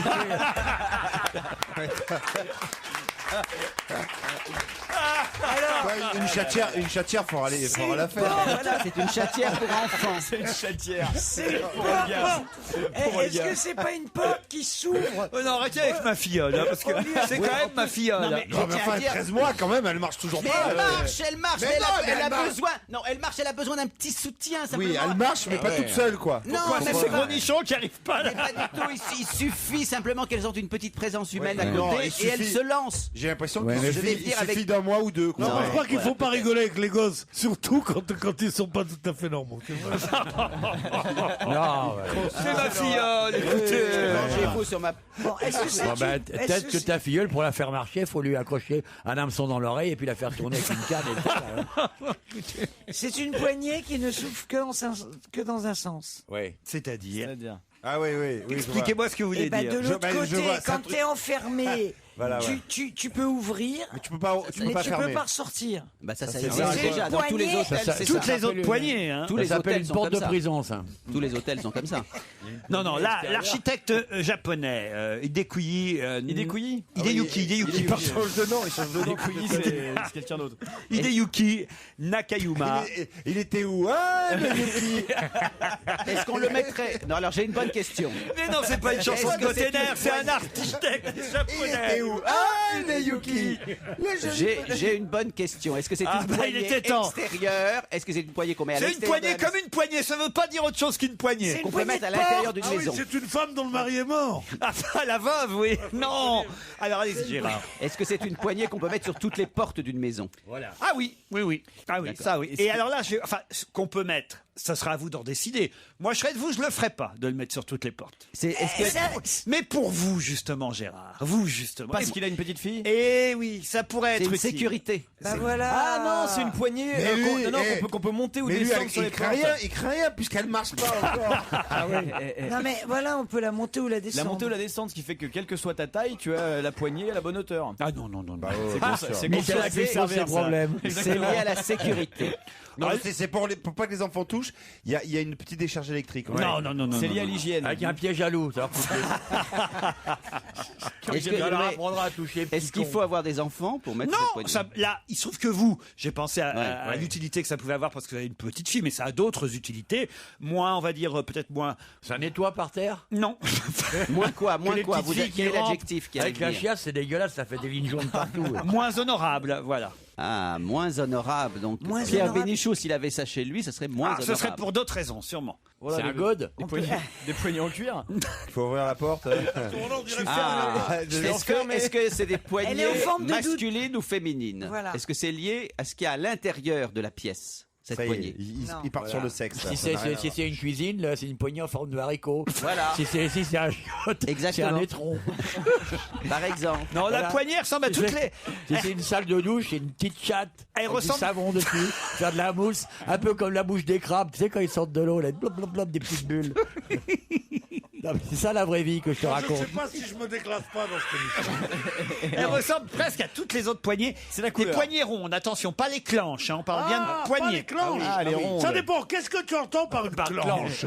C'est quoi? C'est la matière? C'est la Le couleur? clanche des Une chichilias. poignée, oui, une poignée comme on. C'est la matière. On ne clanche pas, on tourne la poignée, vous voyez. Elle s'ouvre pas avec les mains. Si, C'est ça la oui. couleur, c'est la couleur. Il y a un C'est truc pas la particulier, couleur. C'est la matière. C'est sûr qu'elle est dans une matière spécifique. Elle est molle. Elle est même, je peux vous dire, dans un système particulier. Électronique. C'est la matière qui bloque plus que la forme. C'est la matière qui rend cette poignée utile. Est-ce que c'est hygiénique? Pas du tout. Elle est antidérapante. Non plus. Ça, Delgado sort du bois, bordel de merde. Viens vite nous mettre ta musique merveilleuse qu'on sorte de cette piège, j'en peux plus. Putain, ça, Delgado, sauvez-nous. Là, s'il y avait Il faut qu'on trouve Oui. d'abord la poignée. Ah oui, la poignée, la Ça, poignée. Delgado, patron des cendriers. J'en trouve des bonnes questions Est-ce quand qu'il a même. fait ça pour des raisons esthétiques? Ça, Delgado, viens. Viens, ça, Delgado. prions Saint Delgado putain. tous ensemble. Fais trouver la poignée, Saint Delgado. Est-ce que c'est esthétique? Oh, mais j'en peux plus, faites quelque chose. Delgado, viens nous aider. Au nom du Père, du Fils et de Saint Delgado. Est-ce que c'est esthétique? Saint Delgado, faites qu'on trouve la poignée. Non, mais il répond Elle plus. se mange, elle se mange. Mais non, elle se mange pas ma poignée. Elle se C'est une retire. invention, c'est une Elle se invention. retire. Vous pouvez même pas imaginer un jour que ça existerait, ce genre de Elle poignée. se C'est un rapport Elle avec est- la femme qui s'est retrouvée enfermée dans sa salle de bain, par exemple. Ah, bah, La vieille dame. non, aucun rapport. Ça n'aurait pas aidé Elle- puisqu'elle était toute seule. Et avec la s'ouvre femme avec une dont le télécommande. cheval est revenu tout seul. Je sais. Télécommande. Il faut être deux pour l'ouvrir. Ça a un rapport avec la femme dont le cheval est revenu tout seul. Delgado Si t'es pas là dans 30 secondes, on te pète la gueule. Je sais. Il faut être deux pour ouvrir cette poignée. Un de chaque côté. Ah, mais non, c'est idiot, enfin. Mais je ne sais pas, c'est pas C'est pas idiot. idiot, c'est pratique plus par Ça, bilan. ça faut serait être un deux. progrès, ça, oui. Il faut être deux. Quelle avancée. C'est-à-dire que tu t'enfermes Christine dans ta chambre. Olivier vient, il veut ouvrir ta porte, tu ne peux pas. Pierre Bénichou Attendez, arrive. je vais essayer de tu vous ouvres aider. avec elle. Je vais Non, non. essayer de vous aider. Avec Qu'est-ce elle, qu'il y a arrivera dans pas. une porte? Laisse tomber, Delgado va nous... Dans une porte, qu'est-ce qu'il y a par une Une poignée? serrure. Une serrure. Ah, C'est la poignée avec une serrure incorporée. non, mais qu'est-ce qu'on fait parfois avec une serrure? On perd On la clé. regarde à On travers. regarde, on regarde. On regarde à travers. Là, je vous aide. Il y a hein. un trou dans la poignée. Mieux que ça. Il y a un pistolet à eau. Il y a des Il y a un jumelles. écran dans la poignée. Une caméra. C'est Une un caméra. écran dans la poignée et donc on peut voir dans la poignée ce qu'il y a à l'intérieur de la pièce. Je vous ai bien aidé. Cette poignée fait qu'on voit dans la poignée ce qu'il y a de l'autre côté Oui, de la non, ça, porte. c'est intéressant de fermer la porte. C'est vraiment un truc. Ça, c'est... La porte, Tu fermes la porte et c'est vraiment un truc de naze. c'est la Merci Delgado, à bientôt.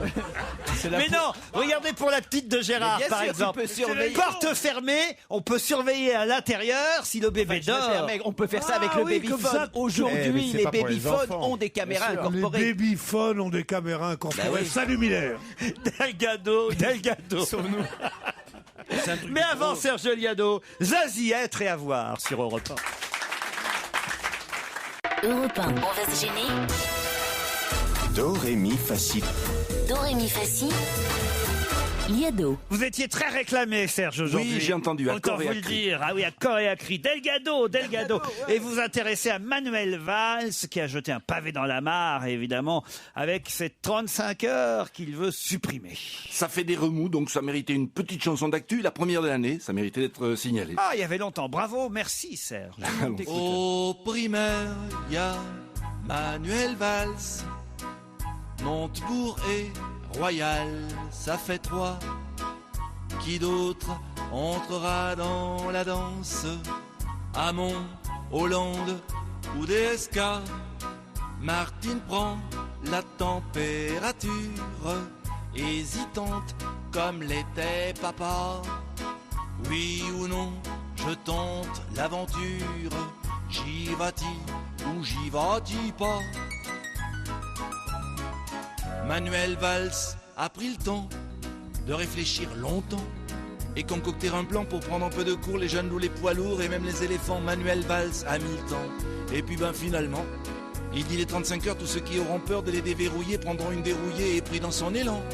Peut-être que dans pas longtemps, il va nous expliquer que les congés payés, c'est has-been, c'est ringard, allez hop, au placard. Mais il y a d'autres socialos qui le traitent de facho. C'est un parti moderne, il n'y a personne qui gouverne, un peu comme la Belgique, mais en plus bordélique. Ça m'étonnerait que Valls devienne leur candidat, car il y a des gens au PS qui se demandent tout de même, on jouera la valse de Strauss-Kahn. Manuel Valls a pris le temps de réfléchir longtemps et concocter un plan pour prendre un peu de cours les genoux, les poids lourds et même les éléphants. Manuel Valls a mis le temps. Et puis finalement, il dit les 35 heures, tous ceux qui auront peur de les déverrouiller prendront une dérouillée et pris dans son élan. Peut-être que dans pas longtemps, il va nous expliquer que les congés payés, c'est has-been, c'est ringard, allez hop, au placard. Mais il y a d'autres socialos qui le traitent de facho. C'est un parti moderne, il n'y a personne qui gouverne, un peu comme la Belgique, mais en plus bordélique. La la la la la la la la la la la la la la. Bravo Serge. Non, elle est pas mal cette parodie, Elle est franchement. très bien. Merci sur le fond et sur la forme. Et d'ailleurs, Manuel Valls sera l'invité d'On n'est pas couché samedi soir. Et évidemment, on l'interrogera sur cette sortie sur les 35 heures. Gérard. J'ai bien aimé la fin, moi, là. Je trouve ça invraisemblable. Les 35 heures, je trouve invraisemblable que les gens de gauche soient pas capables de défendre les 35 heures. C'est une réalité dans ce pays. Il y avait un article très bien dans Libération qui expliquait à quel point les patrons aujourd'hui ont parfaitement réussi à supporter, à intégrer les 35 heures. Je trouve que c'est évident que la baisse du temps de travail était une nécessité, je trouve, mais insensé qu'on se laisse berner par les gens de droite comme Bénichou pour dire que les 35 heures sont une mauvaise chose. Dieu merci, personne ne remettra en cause les 35 heures, c'est-à-dire que personne n'augmentera la durée légale du travail dans ce pays. Ça n'empêche pas de faire des heures supplémentaires, ça n'empêche pas de travailler plus si on le souhaite, mais la durée légale, elle est de 35 heures. Pierre. C'est marrant, j'allais défendre les 35 heures aussi quand je vois la bêtise avec laquelle il le fait. C'est vrai que les 35 heures, c'est quelque chose qui a désorganisé énormément les administrations et les entreprises. C'est vrai que quand tu vas dans un hôpital, ce m'est arrivé l'autre jour, qu'il y a 9 guichets et 2 personnes. Ouais. Pour une seconde, tais-toi. 2 personnes pour servir de quoi remplir 9 guichets. C'est un casse-tête épouvantable et c'est incroyable. Cela dit. Et encore, toi, c'est à l'hôpital. Moi, ça m'est arrivé au McDo, quoi.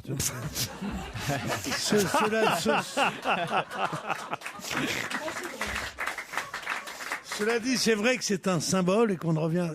C'est pas à la gauche de dire on va revenir sur ce symbole de plus de temps libre, de moins de travail, de plus de temps surtout pour les femmes qui ont, comme chacun sait, la double peine de travailler à l'extérieur et de travailler à la maison.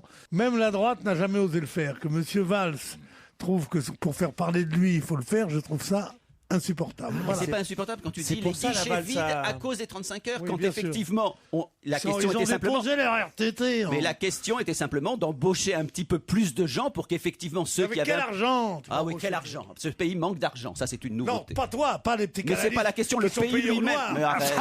Ce pays ne manque pas d'argent, je suis désolé, on pouvait parfaitement supporter effectivement les 35 heures. Tu fais combien d'heures par semaine? La question les riches payeront le mur de l'argent, il s'est aperçu qu'il n'y avait pas de riches et pas de mur de l'argent.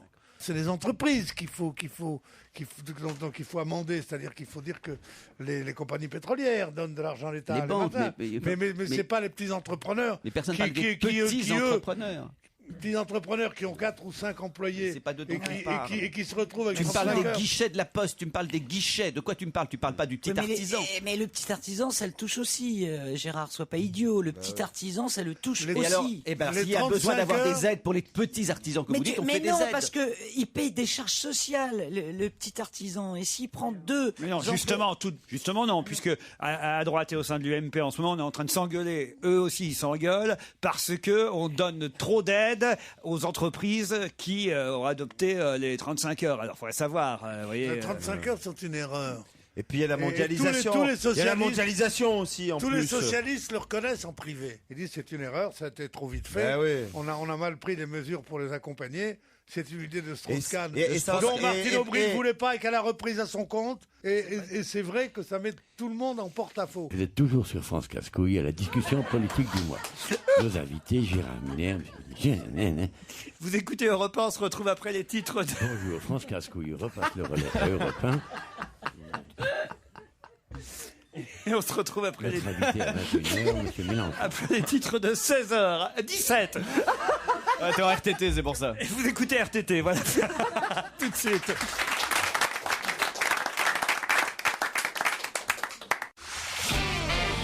On va se gêner sur Europe 1. 15h30, 18h, Laurent Ruquier. Encore une heure à passer avec Christine Bravo, Gérard Miller, Titoff, Pierre Bénichou, Jérémy Michalak et notre maître à tous, Olivier de Kersauzon. Même aujourd'hui, Pierre, vous êtes content qu'Olivier soit là, parce que d'abord vous reposez un peu quand Olivier est là. Bien sûr, ça vous permet de prendre un peu vos RTT à vous finalement. Kersauzon, c'est vos RTT. Ouais, moi c'est mes RTT, je sais pas pourquoi. Ah oui, parce que je travaille moins. Pendant l'invité d'honneur surtout. Ah oui, c'est vrai. Ah mais l'invité d'honneur ce sera dans une demi-heure maintenant. D'abord Véronique. C'est qui aujourd'hui ? Ah ben non, je vous dis pas qui. Véronique et Stéphane, en revanche, je peux vous donner leur prénom. Eux vont jouer au deuxième challenge du jour. Oui, on peut parler comme ça aussi si tu veux, Laurent, pas de problème. C'est toujours difficile de faire une émission sous un tunnel. C'est pas simple. Véronique, bonjour. Oui, bonjour. J'ai beaucoup de mal aujourd'hui, Véronique, vous savez. Comment va Davina? Ah oui. Oh non, écoutez Pierre, non. Non, c'est Véronique sans Davina. Et qu'est-ce que vous faites à Paris, Véronique? Je suis secrétaire médicale. Secrétaire médicale. Justement, j'ai un truc, j'ai mal au cou là, mais juste derrière l'oreille. Ça me correspond dans la hanche droite. Oreille gauche, hanche droite. Vous croyez qu'il y a une corrélation ou quoi? Vous êtes secrétaire médicale de quel genre de médecin, Véronique? Chez un ORL. Chez un ORL. Voilà, j'ai mal à l'oreille, voilà, tout ce que j'ai à dire. Ça tombe très bien, ça, Véronique. Voilà. Voilà. Vous nous écoutez tous les jours, Véronique? Ah, j'aime beaucoup votre émission. Bon, c'est gentil, mais vous nous écoutez. Quand je suis pas au travail, je vous écoute. Parfait. Et vous allez affronter. Et le week-end aussi, je vous écoute les rediffusions. Vous pouvez nous écouter en iPod, hein? Stéphane est dans le Maine-et-Loire. Où ça exactement? À Lézigné, comment je dois dire? Oui, bonjour, meilleurs vœux à toute l'équipe. Meilleurs vœux, Stéphane, bonne année. Bonne année. Lézigné, c'est au nord d'Angers, c'est un petit village au bord du Loir. C'est le village natal du réalisateur Patrice Chéreau. Ah, très bien, parfait. Véronique, Stéphane, vous allez peut-être partir à l'hôtel de la Cour des Loges à Lyon. Un formidable quartier de Lyon, le quartier Saint-Jean, classé au patrimoine de l'UNESCO, un hôtel magnifique, luxueux, avec un magnifique spa, des coursives, les fameuses traboules de Lyon, évidemment. Non, c'est un hôtel vraiment là, je le vends chaque jour, mais parce que pour le connaître, c'est un de mes hôtels préférés, je dois dire même en France, je devrais dire. Traboules et les coursives. Ah, c'est magnifique. C'est super ça, c'est quoi les coursives en fait? Comment ça, c'est quoi les coursives? Les coursives. Oui, les coursives, sauf que c'est super parce qu'au moins il y a des coursives quoi. Non, parce que... C'est un super argument. C'est pas des coursives du XXe siècle, c'est des coursives, je sais pas, ça date, c'est médiéval, le quartier. Oui, je connais cette hôtel. Voilà, bon, donc c'est magnifique. Voilà, on est allé en week-end avec Joujou. C'est bien marré dans les coursives d'ailleurs. Ah oui. Stéphane, Véronique, attention, voici la question qui vous oppose. Pas facile cette question. Je sais pas si vous allez trouver ça sur Internet. Oh, c'est faisable de trouver ça grâce à un bon ordinateur. Le 26 mai prochain, quelqu'un va se produire à Bercy alors qu'il n'est pas venu en France depuis 35 ans. De qui s'agit-il? Charlie Chaplin. Non. C'est un Américain. Le 26 mai prochain, Youssouf. Cat Stevens. Cat Stevens, excellente réponse. Et Stéphane, il commençait à dire Youssouf. Stéphane, il était pas loin parce qu'il a dit Youssouf. Vous alliez dire quoi, Stéphane? Mais moi, j'allais dire aussi qu'il y avait Youssouf le 26 mai, aussi au Palais Omnisport de Bercy. C'est le même. Youssouf Islam, vous alliez dire. C'est le même. C'est la même personne. C'est la même personne. Youssouf Islam, c'est le nom qu'il s'est donné. Il s'est converti. Aujourd'hui, il s'est converti. Oui, mais il n'avait pas dit d'abord son nom en entier. Et ensuite, le nom d'artiste sous lequel on connaît, c'est quand même Cat Stevens. Oh, non. C'est exactement comme Cassius Clay, qui s'appelait Mohamed Ali. L'un et l'autre sont bons. Excusez-moi, Youssouf est une réponse qui doit être entérinée. Mais non, nom de famille. Non, alors, il aurait fallu dire alors Youssouf Islam, vous voyez, mais il n'a pas eu le temps, tu l'as coupé tout de suite. Ah ben non, elle a dit Cat Stevens, la gagnante, c'est Véronique. C'est drôle que vous ayez dit que ça sur Internet, c'est typiquement ce qu'on peut taper. C'est vous tapez 26 mai et Bercy, immédiatement vous avez le nom de l'artiste. C'était ce qu'il y a de plus facile. Je sais pas si vous avez trouvé, ça va être difficile. Ah mais il a dit avec un bon ordinateur, ça peut marcher. C'est comme ça que vous avez trouvé, Véronique? Exactement. Et vous aussi, Stéphane? Oui, j'ai tapé 26 mai Bercy, il y a écrit concert de Youssouf. Et c'est comme ça que tu as perdu, donc Stéphane. Et alors, comment ça se fait qu'elle a trouvé Cat Stevens, Véronique, alors? Ben, je sais pas. Pourtant, j'ai Google aussi, mais peut-être entre Google Chrome, je sais pas s'il y a exactement... Ah, Google Chrome, évidemment. Google Chrome, c'est seulement en iPod qu'on l'a. Non. Chrome, c'est pas la même chose. Pierre, est-ce que vous voyez au moins qui c'est, Cat Stevens? Google Chrome, ouais, je le connais. Non, Cat C'est un Stevens. mec sympathique. Bien sûr, Cat Stevens, c'est un archéo, c'est un ancêtre du rock'n'roll. Christine, blues. c'est un de ceux que vous aimez, ça. Oui, j'adorais. Il a fait qu'un seul morceau. Ça de Lisa, My Lady d'Herbanville, Ah non, Wild World, c'est pas connu, Wild Father World. Hanson. Je peux vous interpréter un succès? Oui. Oh, Lady d'Herbanville. C'est celui-ci qu'on avait prévu. C'est sa seule. Wild World, c'est hyper connu, Wild World. Qu'est-ce que j'ai emballé là-dessus, moi, putain, dis donc. Ah ouais, c'est vrai. J'ai pas fait que des malheureuses avec Stern. Cat Stevens à Bercy. Bah, peut-être qu'on pourra même vous offrir des places, Véronique. Ah ben, je veux bien. Ah. Volontiers. Ah bon? Est-ce que vous voulez partir à Lyon avec Pierre Bénichou à la Cour des Loges? Mais écoutez, la Cour des Loges, je connais un petit peu parce que je suis lyonnaise. Ah. Donc, c'est pas loin de chez vous. Voilà. Alors, mais vous êtes contente d'y aller quand même? Ah, mais je suis super contente parce qu'en fait, je voudrais l'offrir à mon frère parce que c'est son anniversaire de mariage. Ah. Non, c'est pas la peine, là, si Et je donc, viens. je trouve que pour un couple d'amoureux, c'est... Et puis dans c'est ces super. pures-là, ils font des vidéos. Ah bah, un couple d'amoureux, ça dépend. Combien d'années de mariage ils ont? Ah bah, 15 ans. 15 ans de mariage. Ça doit pas être des jeunes, ça, hein.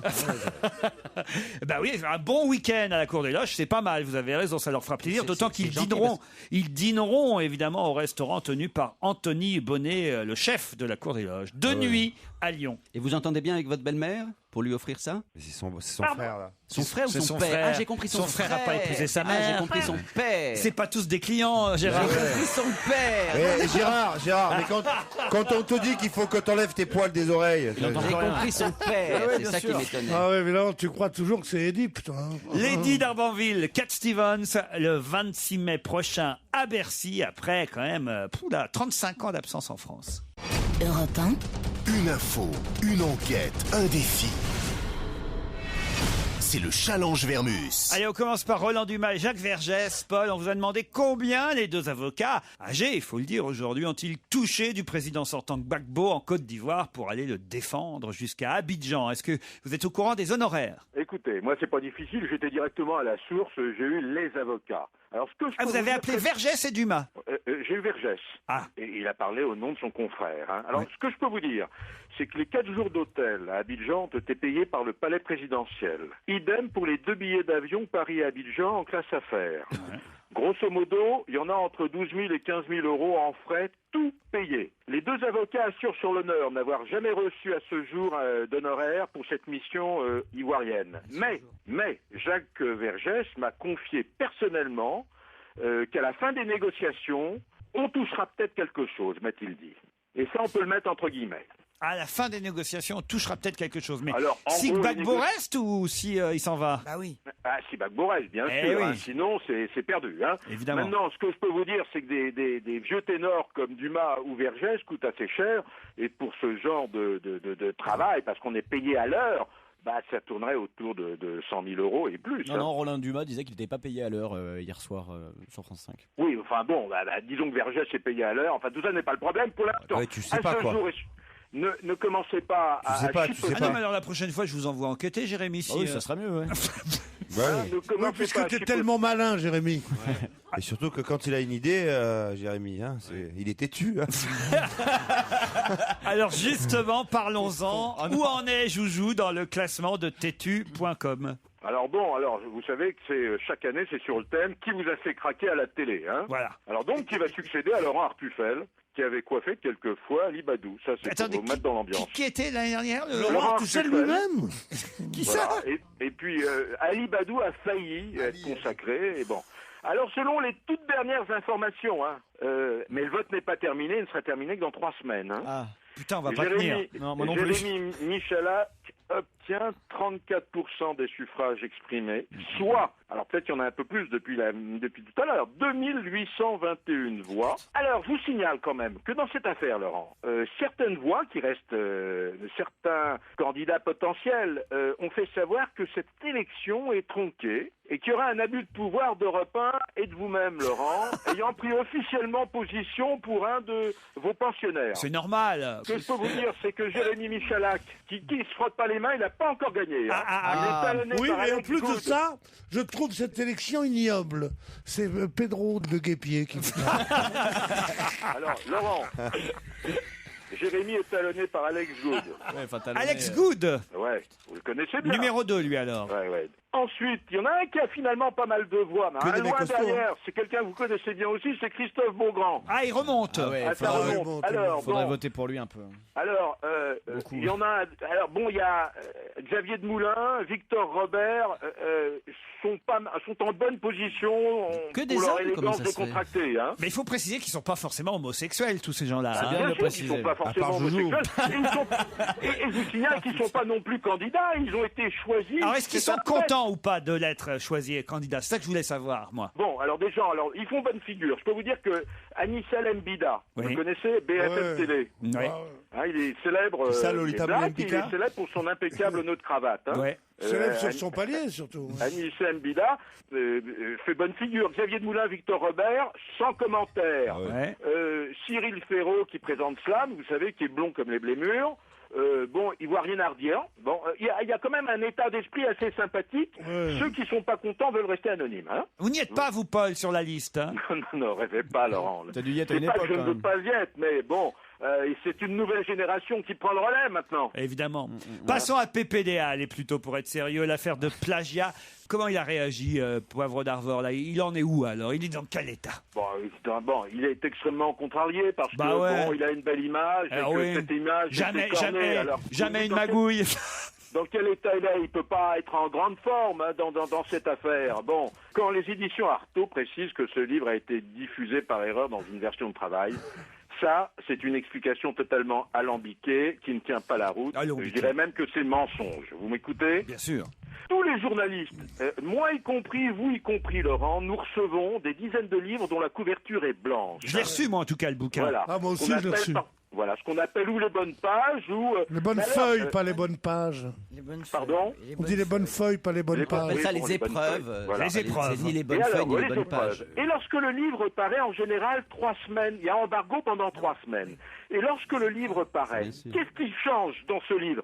Rien, si ce n'est les fautes de syntaxe, d'orthographe, de frappe et de ponctuation. Exact. Rien d'autre ne change. Voilà. Soyons clairs. Bon, il y a eu un nègre qui a été chargé de la documentation. Non, on dit pas ça, oui. Et le problème de Poivre, de PPD, c'est que il a pas envie de faire savoir qu'il y a un nègre, mais qui s'inquiète pas. Je veux dire, des gens comme Marek Alter ont des documentalistes, des gens comme Max Gallo ont des documentalistes. Jacques Chirac a eu un nègre historien pour faire son best-seller. Mais pourquoi il écrivait pas alors, Toutes les Chirac? biographies font appel à des documentalistes. Et lorsque Poivre a publié un Laurence Zarabi et un Jules Verne, il avait déjà des documentalistes. Et quand il copublie des livres avec son frère Olivier, C'est son frère qui fait tout. Ben oui. Est-ce qu'Olivier écrit plus que Patrick ou est-ce qu'Olivier écrit ça. tout et Patrick signe? Vous comprenez ce que je suis en train de vous dire? Mais bien sûr. Bah oui, moi je Ah comprends, oui, mais bon. je me suis barré en fait. D'un autre côté, quand Poivre écrit un roman et qu'il a le prix interallié avec l'irrésolu, Ouais, il écrit ouais. de la première à la dernière ligne. Évidemment, voilà. Et soyons clairs, tous les people et tous les politiques font appel à des nègres. Est-ce que tu as écrit tout seul ton best-seller là? Ocean's Song. Ocean's Songs.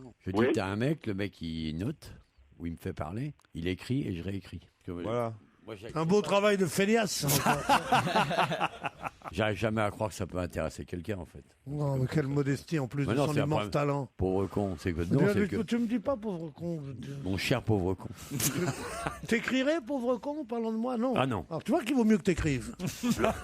Laurent, oui. Ce que je peux vous dire maintenant, c'est comme le livre sur Hemingway doit paraître le 19 janvier, PPDA a à peine 2 semaines pour réécrire complètement le livre. C'est pas facile, ça, quand même. Ça va être une course contre la montre, là. Hein. C'est pas facile. Allez, Johnny Hallyday, la nouvelle chanson Jamais seul qu'on devrait entendre dès lundi. Ouais, alors bon, vous vouliez les paroles? Ouais. Bon, je vais pas vous les chanter, hein. Allez-y. Briller le soleil, je connais l'enfer, je voulais te dire que je suis à toi, jusqu'à te sentir, je suis fou de toi, viens sur mon épaule. Bon, ces propos sont pas pour vous, Laurent. Ça s'adresse à un perroquet, non? Voilà en extrait, voilà en exclusivité, Laurent. Est-ce que C'est vous pouvez un nous la faire? inédit. Est-ce que vous pouvez nous la faire en chantant maintenant, avec l'air? Alors attendez, là, franchement, là je peux pas, et j'ai trop d'admiration pour Johnny, déjà. Et puis t'as pas ta guitare au bureau, toi. Et puis j'ai pas ma guitare. Dis-moi, qui t'admire pas? T'admires Johnny, t'admires Poivre d'Arvor qui écrit des romans formidables, tout seul, t'admires Laurent Ruquier parce qu'il te fait becter, qui t'admire pas dans la vie, toi? Bah toi. La réponse est cinglante. Tu l'as cherché aussi. Je l'applaudis moi-même. Bravo, Paul. Bon, alors sur Johnny, très rapidement, le 2 septembre, excite le producteur Jean-Claude Camus. Bienvenue Gilbert Coulier. Ça, on savait le 18 déjà. décembre, exit l'agence 96B. Et Catherine Bottner et Vincent Stark. Pas Bottner, Batner. Oui, Batner. Et Vincent Stark. Ouais, vous aimez bien me rectifier des c'est la vérité. J'ai connais, elles ont été mes attachées de presse. Bon, donc, et puis, voici Marie-Sophie, hein, c'est ça? Pardon? Non, je dis Anne-Sophie. Ah oui, Anne-Sophie. Ah, bon. Marie-Sophie. Alors, ce qu'il faut savoir, ce qui est intéressant... la nouvelle attachée de presse, c'est Anne-Sophie à Paris. Voilà, c'est ça. De Johnny. Oui, oui. Incroyable, la petite Anne-Sophie. Je connais bien. Je connais bien. C'est Alors, incroyable. le 20 décembre, excite le photographe Angéli. Alors, Johnny ne veut plus être sous influence. Laetitia est devenue le dispositif essentiel de la machine à l'idée. On l'a surnommée la femme de fer, on l'a surnommée la taulière. Elle est totalement impliquée dans la gestion des affaires et de l'image de son mari. Et ça, c'est très important. C'est l'année du grand ménage. Hein. Alors, Laetitia, en fait, pourquoi elle s'est séparée de ces deux attachés de presse? Elle leur reprochait en fait la très très mauvaise gestion de l'image de Johnny lors de son hospitalisation à Los Angeles. Hein. Ah. Alors, voilà, et puis Camus était aussi responsable, mais c'est d'abord les deux attachés de presse ont payé ça. Alors la nouvelle attachée de presse, Anne-Sophie, apparue, 39 ans, elle a été... À Paris, c'est pas apparu. Bon, excusez-moi, bon... Je connais rien. Oh là là, ça suffit, il est con, il conjugue les noms de famille. Bon,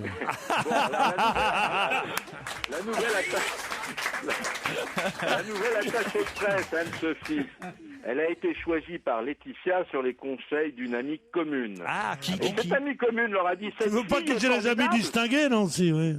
Et elle leur a dit, cette fille est formidable, elle s'occupe de Ruquier, regardez son parcours. Alors Laetitia est désormais à la manœuvre.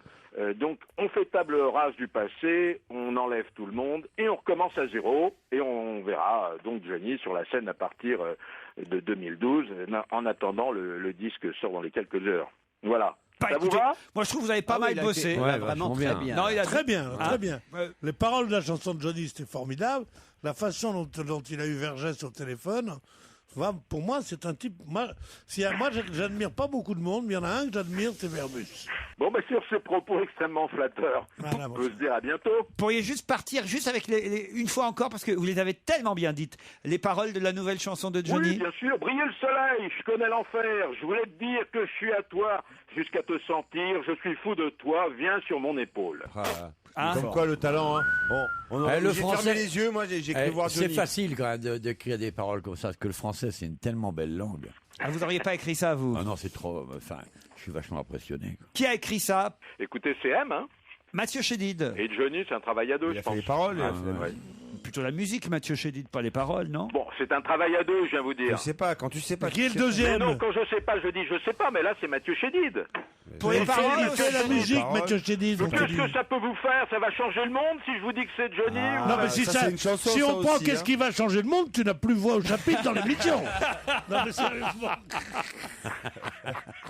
Paul, Ouais. vous êtes sauvé parce que notre invité d'honneur vient d'arriver. On me signale qu'il est dans la loge et ça va être au tour de mes camarades de l'identifier. Je vous embrasse, Polo. Ouais. C'était du bon Salut. boulot quand même. Ciao. Salut. Salut Paul.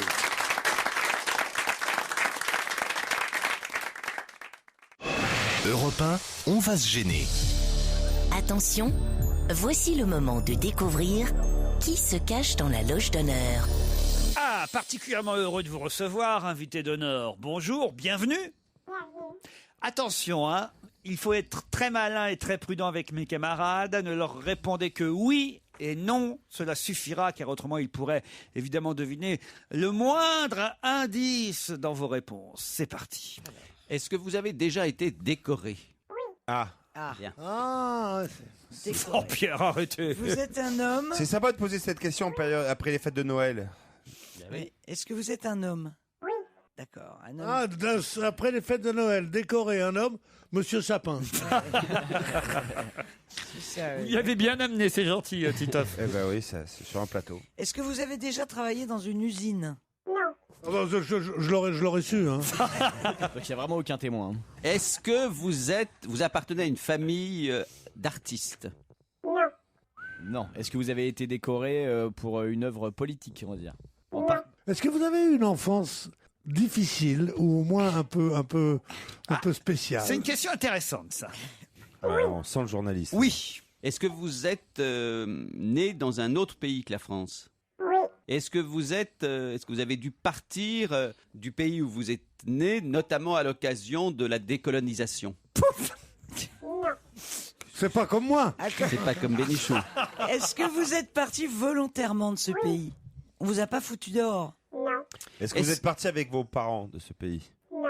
Est-ce que vous avez écrit au moins un livre? Oui. Est-ce que vous êtes de petite taille? Non. À qui vous pensez, Gérard? Laurent Deutsch. Vous êtes Laurent Deutsch? Non. J'adore parce que Gérard, il me fait des sourires complices, genre j'ai trouvé. Et moi, je suis persuadé qu'il n'a pas trouvé. Alors je le laisse aller. Plus de sourire du tout. Ni complice, ni rien. Est-ce que la vous tête avez de Kersozon, très bien. Est-ce que vous avez des moustaches? Non. Parfois, ça arrive. Vous êtes comédien alors? Oui. Vous êtes français aujourd'hui? Non. Ah, vous n'êtes pas français. On va pas pouvoir vous recevoir, monsieur, on est désolé. Vous n'êtes pas français. Est-ce que vous êtes... oui, vous êtes belge? Non. Suisse? Non. Bon, est-ce que vous avez des enfants? Non.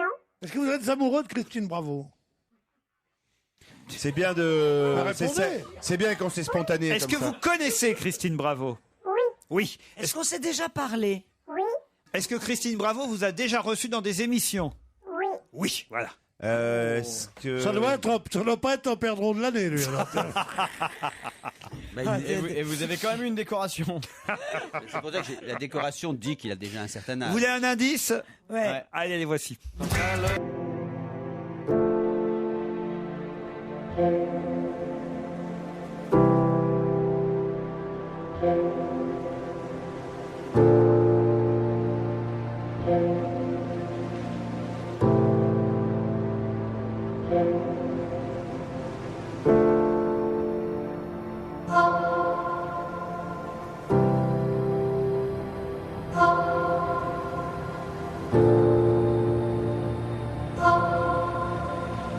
Je ne sais pas si vous avez compris cet indice. Va-t-il vous aider autour de la table? Est-ce que vous avez un rapport avec Lanzmann?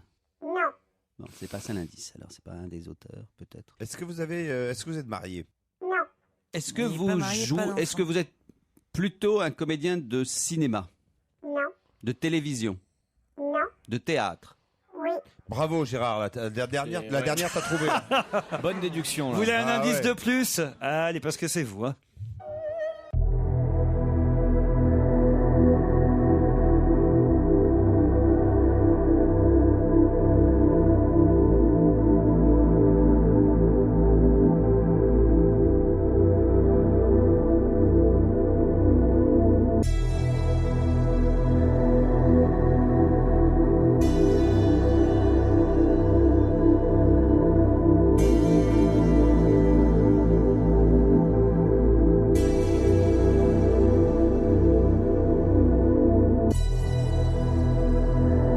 Vous aide, chers camarades, les uns et les autres. Merci beaucoup. Est-ce que vous comprenez cet indice, invité?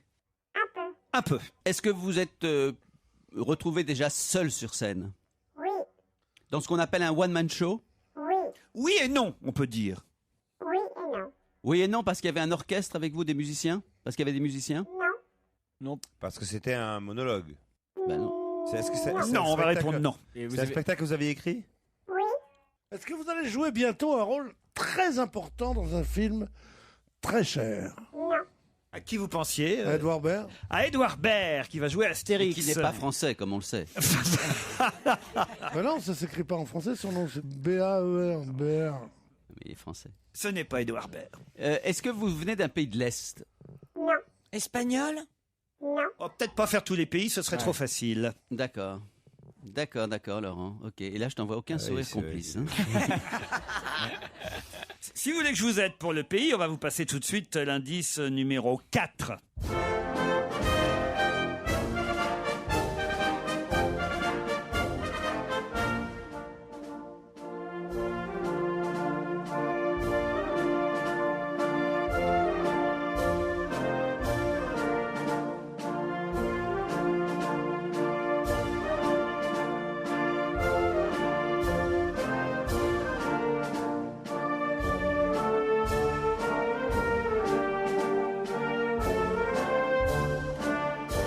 Est-ce que vous avez reconnu cet hymne autour de la table? oui, C'est l'Argentine.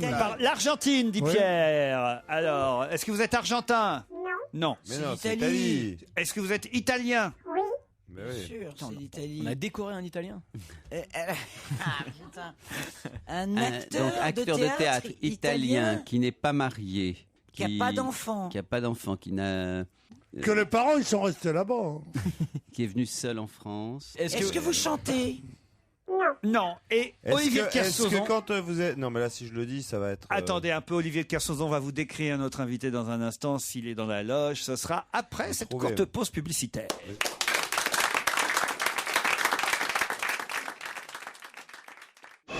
Europe 1, on va se gêner. Attention, voici le moment de découvrir qui se cache dans la loge d'honneur.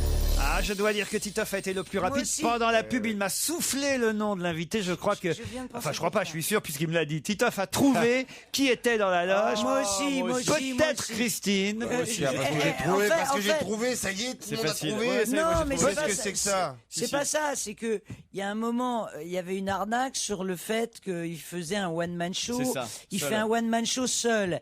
Et il est pas vraiment seul sur scène. Alors, n'en dites pas plus. Christine, on va Ah, ouais. demander à Olivier de Kersauzon de nous décrire l'invité. Ça y est. Ah bah c'est oui. vachement difficile. Vous le connaissez? Ouais, enfin, non, mais je connais, ouais, je l'avais déjà vu, ouais. Ah oui, oui, oui. Ouais, il est assez extraordinaire. Ah oui? Ah ouais. Mais il est indescriptible. Ouais, ça y est. Si on dit ça, les gens, ils vous croient pas. J'ai trouvé donc, aussi. Donc c'est lui. Commence par les cheveux. Ouais. Alors attendez, Jérémy a trouvé manifestement, Ouais. Christine aussi, Titoff aussi, Je peux Gérard vérifier, aussi. je vais vérifier. Non, non, attendez, parce que Ah non, moi, ce qui me fait plaisir, c'est la ce description. qui me fait plaisir, c'est Pierre Bénichou. Pierre, il trouve jamais. C'est la- con parce que hier, en fait, il avait trouvé. Il n'était pas là. Alors Pierre, allez-y, c'est qui Pierre? Fabrice Lucchini. Tiens, pourtant tu t'étais entraîné chez toi et tout. Ah là là, tu nous déçois. À la fois, il est seul sur scène et pas vraiment Allez, seul Pierre, sur allez, scène. fort. Avec ses auteurs. Non, réfléchis bien, seul et pas seul. Non, mais par exemple, il est d'un côté, il est à jardin, et puis d'un coup, tu peux le retrouver à court. Ouais, Ouais, et pas exactement de la même façon. Alors Pierre, Habillé Différemment, il a peut-être changé quelque chose en lui, mais très rapidement, donc on est Ah, très surpris. Brachetti. Arturo Brachetti va nous rejoindre. Bravo Pierre Bénichou. Il est fort. Arturo Brachetti qui s'installe. Faut dire qu'il s'est aussi installé aux Folies Bergères depuis quelques semaines déjà et ça cartonne. La preuve, il prolonge jusqu'au 16 janvier. Bonjour Arturo Bonjour à tous. Brachetti. Mais on revient au mois de juin à Folie Bergère. Mais c'est dingue, tu n'avais pas l'accent, la vache, avec Ben la oui, défense. j'avais Comment tu as fait? J'avais une sosie qui parlait à ma place. Non, mais c'est- Parce qu'on m'a dit, tu parles avec ton accent italien, on est tous foutus, alors je laissais passer. C'est Jolie l'attaché madame que tu connais. C'est l'attaché de presse qui disait oui ou c'est non à la vrai. place. Il a une voix de femme aussi. c'est Bah pour oui, ça. c'est trop Dégueulasse. ça aurait été trop facile autrement, évidemment. Non, mais ce qui est formidable, c'est Kersauzon, quand même. Pourquoi? Parce que s'il y a un personnage qui est reconnaissable, c'est bien Monsieur Brachetti. Quand on lui demande qu'est-ce qu'il y a, il dit il est indescriptible.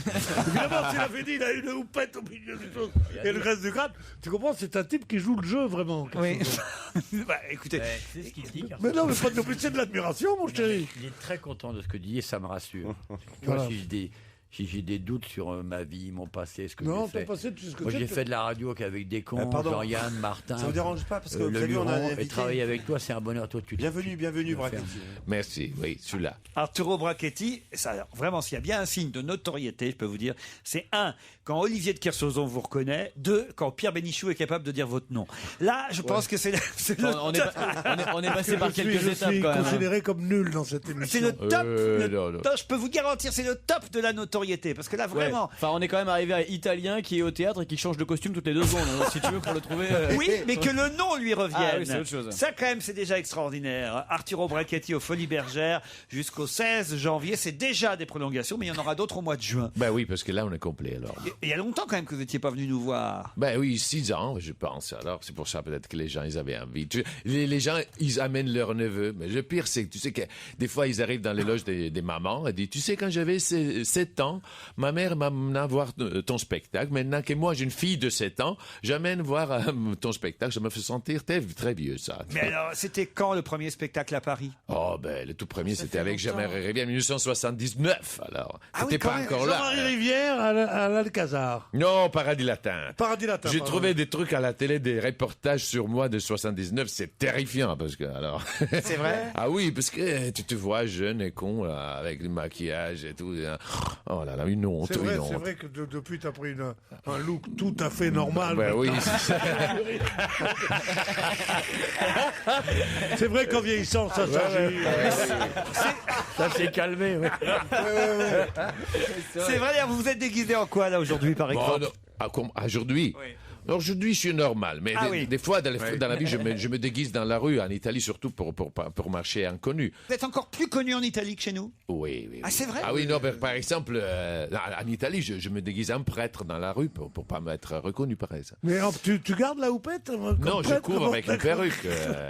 J'ai une perruque que je piquais à Jean-Paul Belmondo, Tu par voulais exemple. pas être curé à un moment, toi? Bah oui, c'est pour ça que l'enfance difficile, comme vous disiez avant, c'est pas difficile, mais j'étais au séminaire 6 ans. Et voilà, quand même. Il en parlait dans son. Enfin, moi, je sais pas si c'est le même spectacle. J'ai vu le premier. Oui, mais vous en parliez longtemps. Bon, la biographie, c'est toujours la même. Hein. Mais il y a quand même des nouveaux personnages dans le spectacle. La biographie, c'est toujours la même, comme dirait Poivre l'Ardent. Alors, c'est qui les nouveaux personnages dans le spectacle? Il y a un numéro sur l'horreur. Alors, je fais tous les personnages de l'horreur, Linda, l'exorciste, le prêtre, etc. Harry Potter aussi. Oui, voilà. Puis il y a un numéro sur la. Vous êtes allé? Non, on l'a reçu à la télé il y a 15 jours. Ah ouais. Ben alors pourquoi vous l'avez pas retrouvé plus tôt, vous, alors? Pour laisser jouer Pierre. Bon, elles ont... Mais c'est le titre qui, je pense que c'était difficile pour eux. Parce que j'ai pas reçu un vrai titre d'âme, mais je suis académicien maintenant en Italie depuis 6 mois. Enfin, 8 mois. Académicien. Décoration académicien, artiste pour l'Académie des Beaux-Arts italienne. On n'a pas demandé si c'était en France, effectivement. La décoration. Écoutez, en tout cas, réécoutez plutôt le premier indice que je vous explique. Je retourne ma veste. C'était ça l'indice. Non, c'était pas Je retourne ma veste. C'est pas bête. Mais alors, d'ailleurs, le titre n'est pas Je retourne ma veste. C'est L'Opportuniste, le titre de la chanson. Alors que cette chanson s'appelle Les Métamorphoses, tout simplement. Voilà pourquoi c'était un indice, mais encore fallait-il en connaître le titre. Alors là, on aurait pu voir que c'était Kafka. Le deuxième indice, évidemment. L'Italie, non?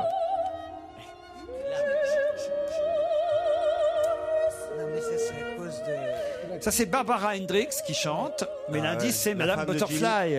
Vous avez joué dans Madame Butterfly? Ben, j'ai fait une pièce avec Ugo Tognazzi, Madame Butterfly, oui. Avec Ugo Tognazzi? Oui, les derniers 6 mois avant qu'il mourrait, oui. Je faisais son antagoniste au théâtre. Ça veut dire pas lié, ça n'a rien à voir quand même. Oh, c'est une histoire parallèle. C'est l'histoire d'un Français qui a vécu 20 ans en Chine avec une amante chinoise et puis a découvert après 20 ans que ce n'était pas une femme, c'était un homme.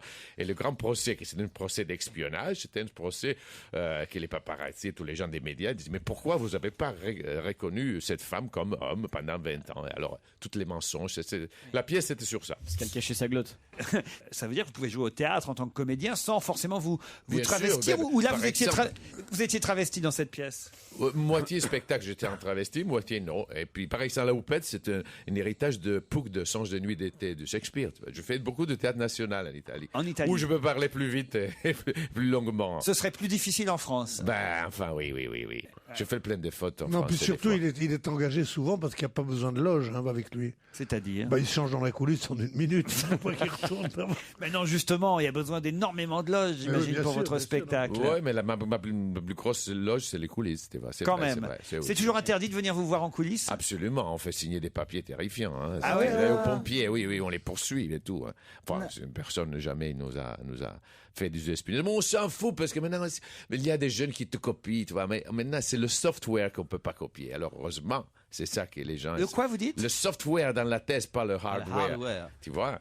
La différence. Je comprends pas. Software, c'est la matière grise. C'est pas la matière grise, c'est pas la forme, c'est le fond. C'est ça. Tu comprends ce qu'on veut dire? Mais non, je parle pas italien, moi, je suis désolé. On se retrouve avec Arturo Brachetti dans un instant. Il est avec nous jusqu'à 18h.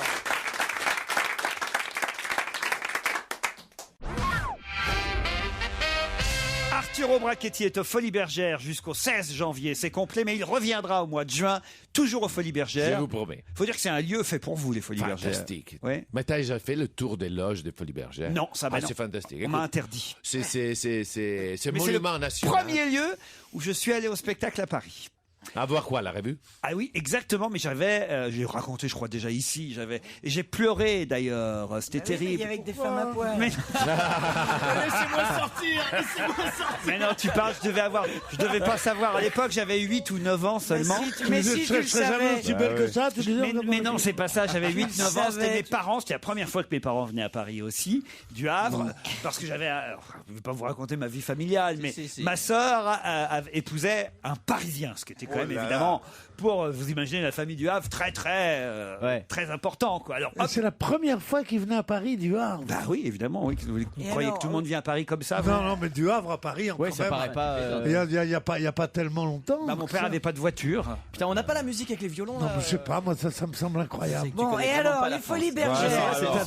Non, Non, qu'est-ce qui t'a fait pleurer? Les nichons? Alors, mais attendez, j'arrive. Les nichons. Non, pas les nichons. Les nichons. J'arrive et avec mon papa et ma maman qui vous avez choisi un spectacle dans Paris et mon père avait sûrement envie de voir les Folies Bergères, quoi. Voilà. C'est ça le lieu, quoi. Et c'était interdit aux enfants. Évidemment. Oh non. Ah, quoi? Non, bah oui, évidemment. Et ils t'ont collé une fausse moustache. Mais non, j'avais 8 ans. Et ça a été compliqué, je vous jure, à l'époque. Comment t'es rentré? Parce que, heureusement, j'étais accompagné par mes parents qui ont insisté, évidemment. Oui. Et ils savaient que t'allais faire de la télé. Et puis je voyais que ça posait des problèmes, alors j'ai commencé à pleurer, évidemment. Et puis il y avait tous les Chinois et tous les Japonais, parce que c'est quand même rempli, à l'époque c'était rempli à évidemment touristes. 80% de touristes japonais et chinois. Et voilà, et j'ai vu un spectacle fantastique, merveilleux, évidemment, parce qu'à l'époque, la revue... Il y avait tout, il y avait les fontaines lumineuses, il y avait tout. C'était chouette. Vous l'avez déjà vu son spectacle, Christine? Mais oui, justement, alors...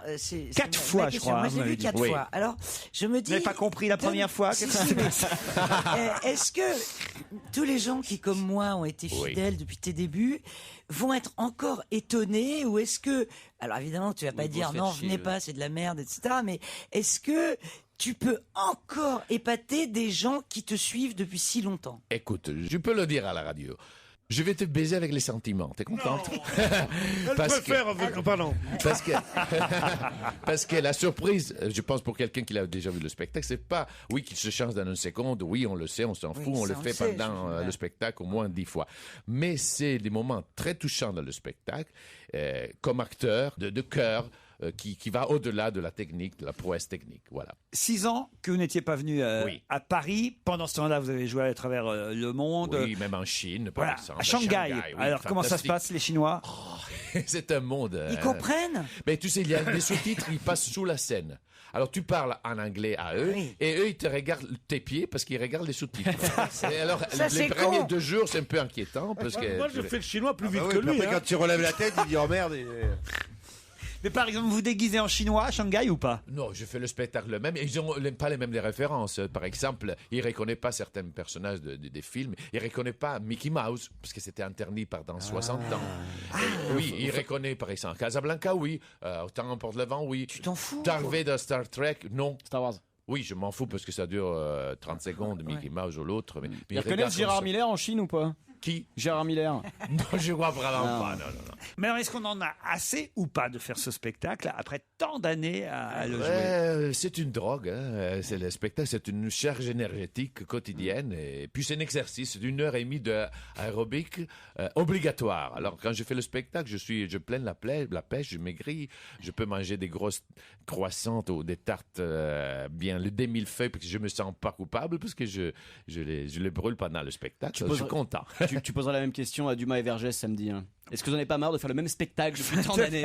Bon, en tout cas, ce qui est sûr, c'est que ceux qui ont à chaque fois vu Arturo Brachetti ont été émerveillés par ce spectacle. C'est votre cas, Pierre Bénichou? Vous êtes allé voir Arturo Brachetti? Non, moi, j'ai adoré. J'ai amené vraiment tout l'Observateur là-bas. Ils étaient fous. Ça, c'était au Théâtre Marigny, non? Oui, il y a des années. Théâtre Marigny. J'ai été...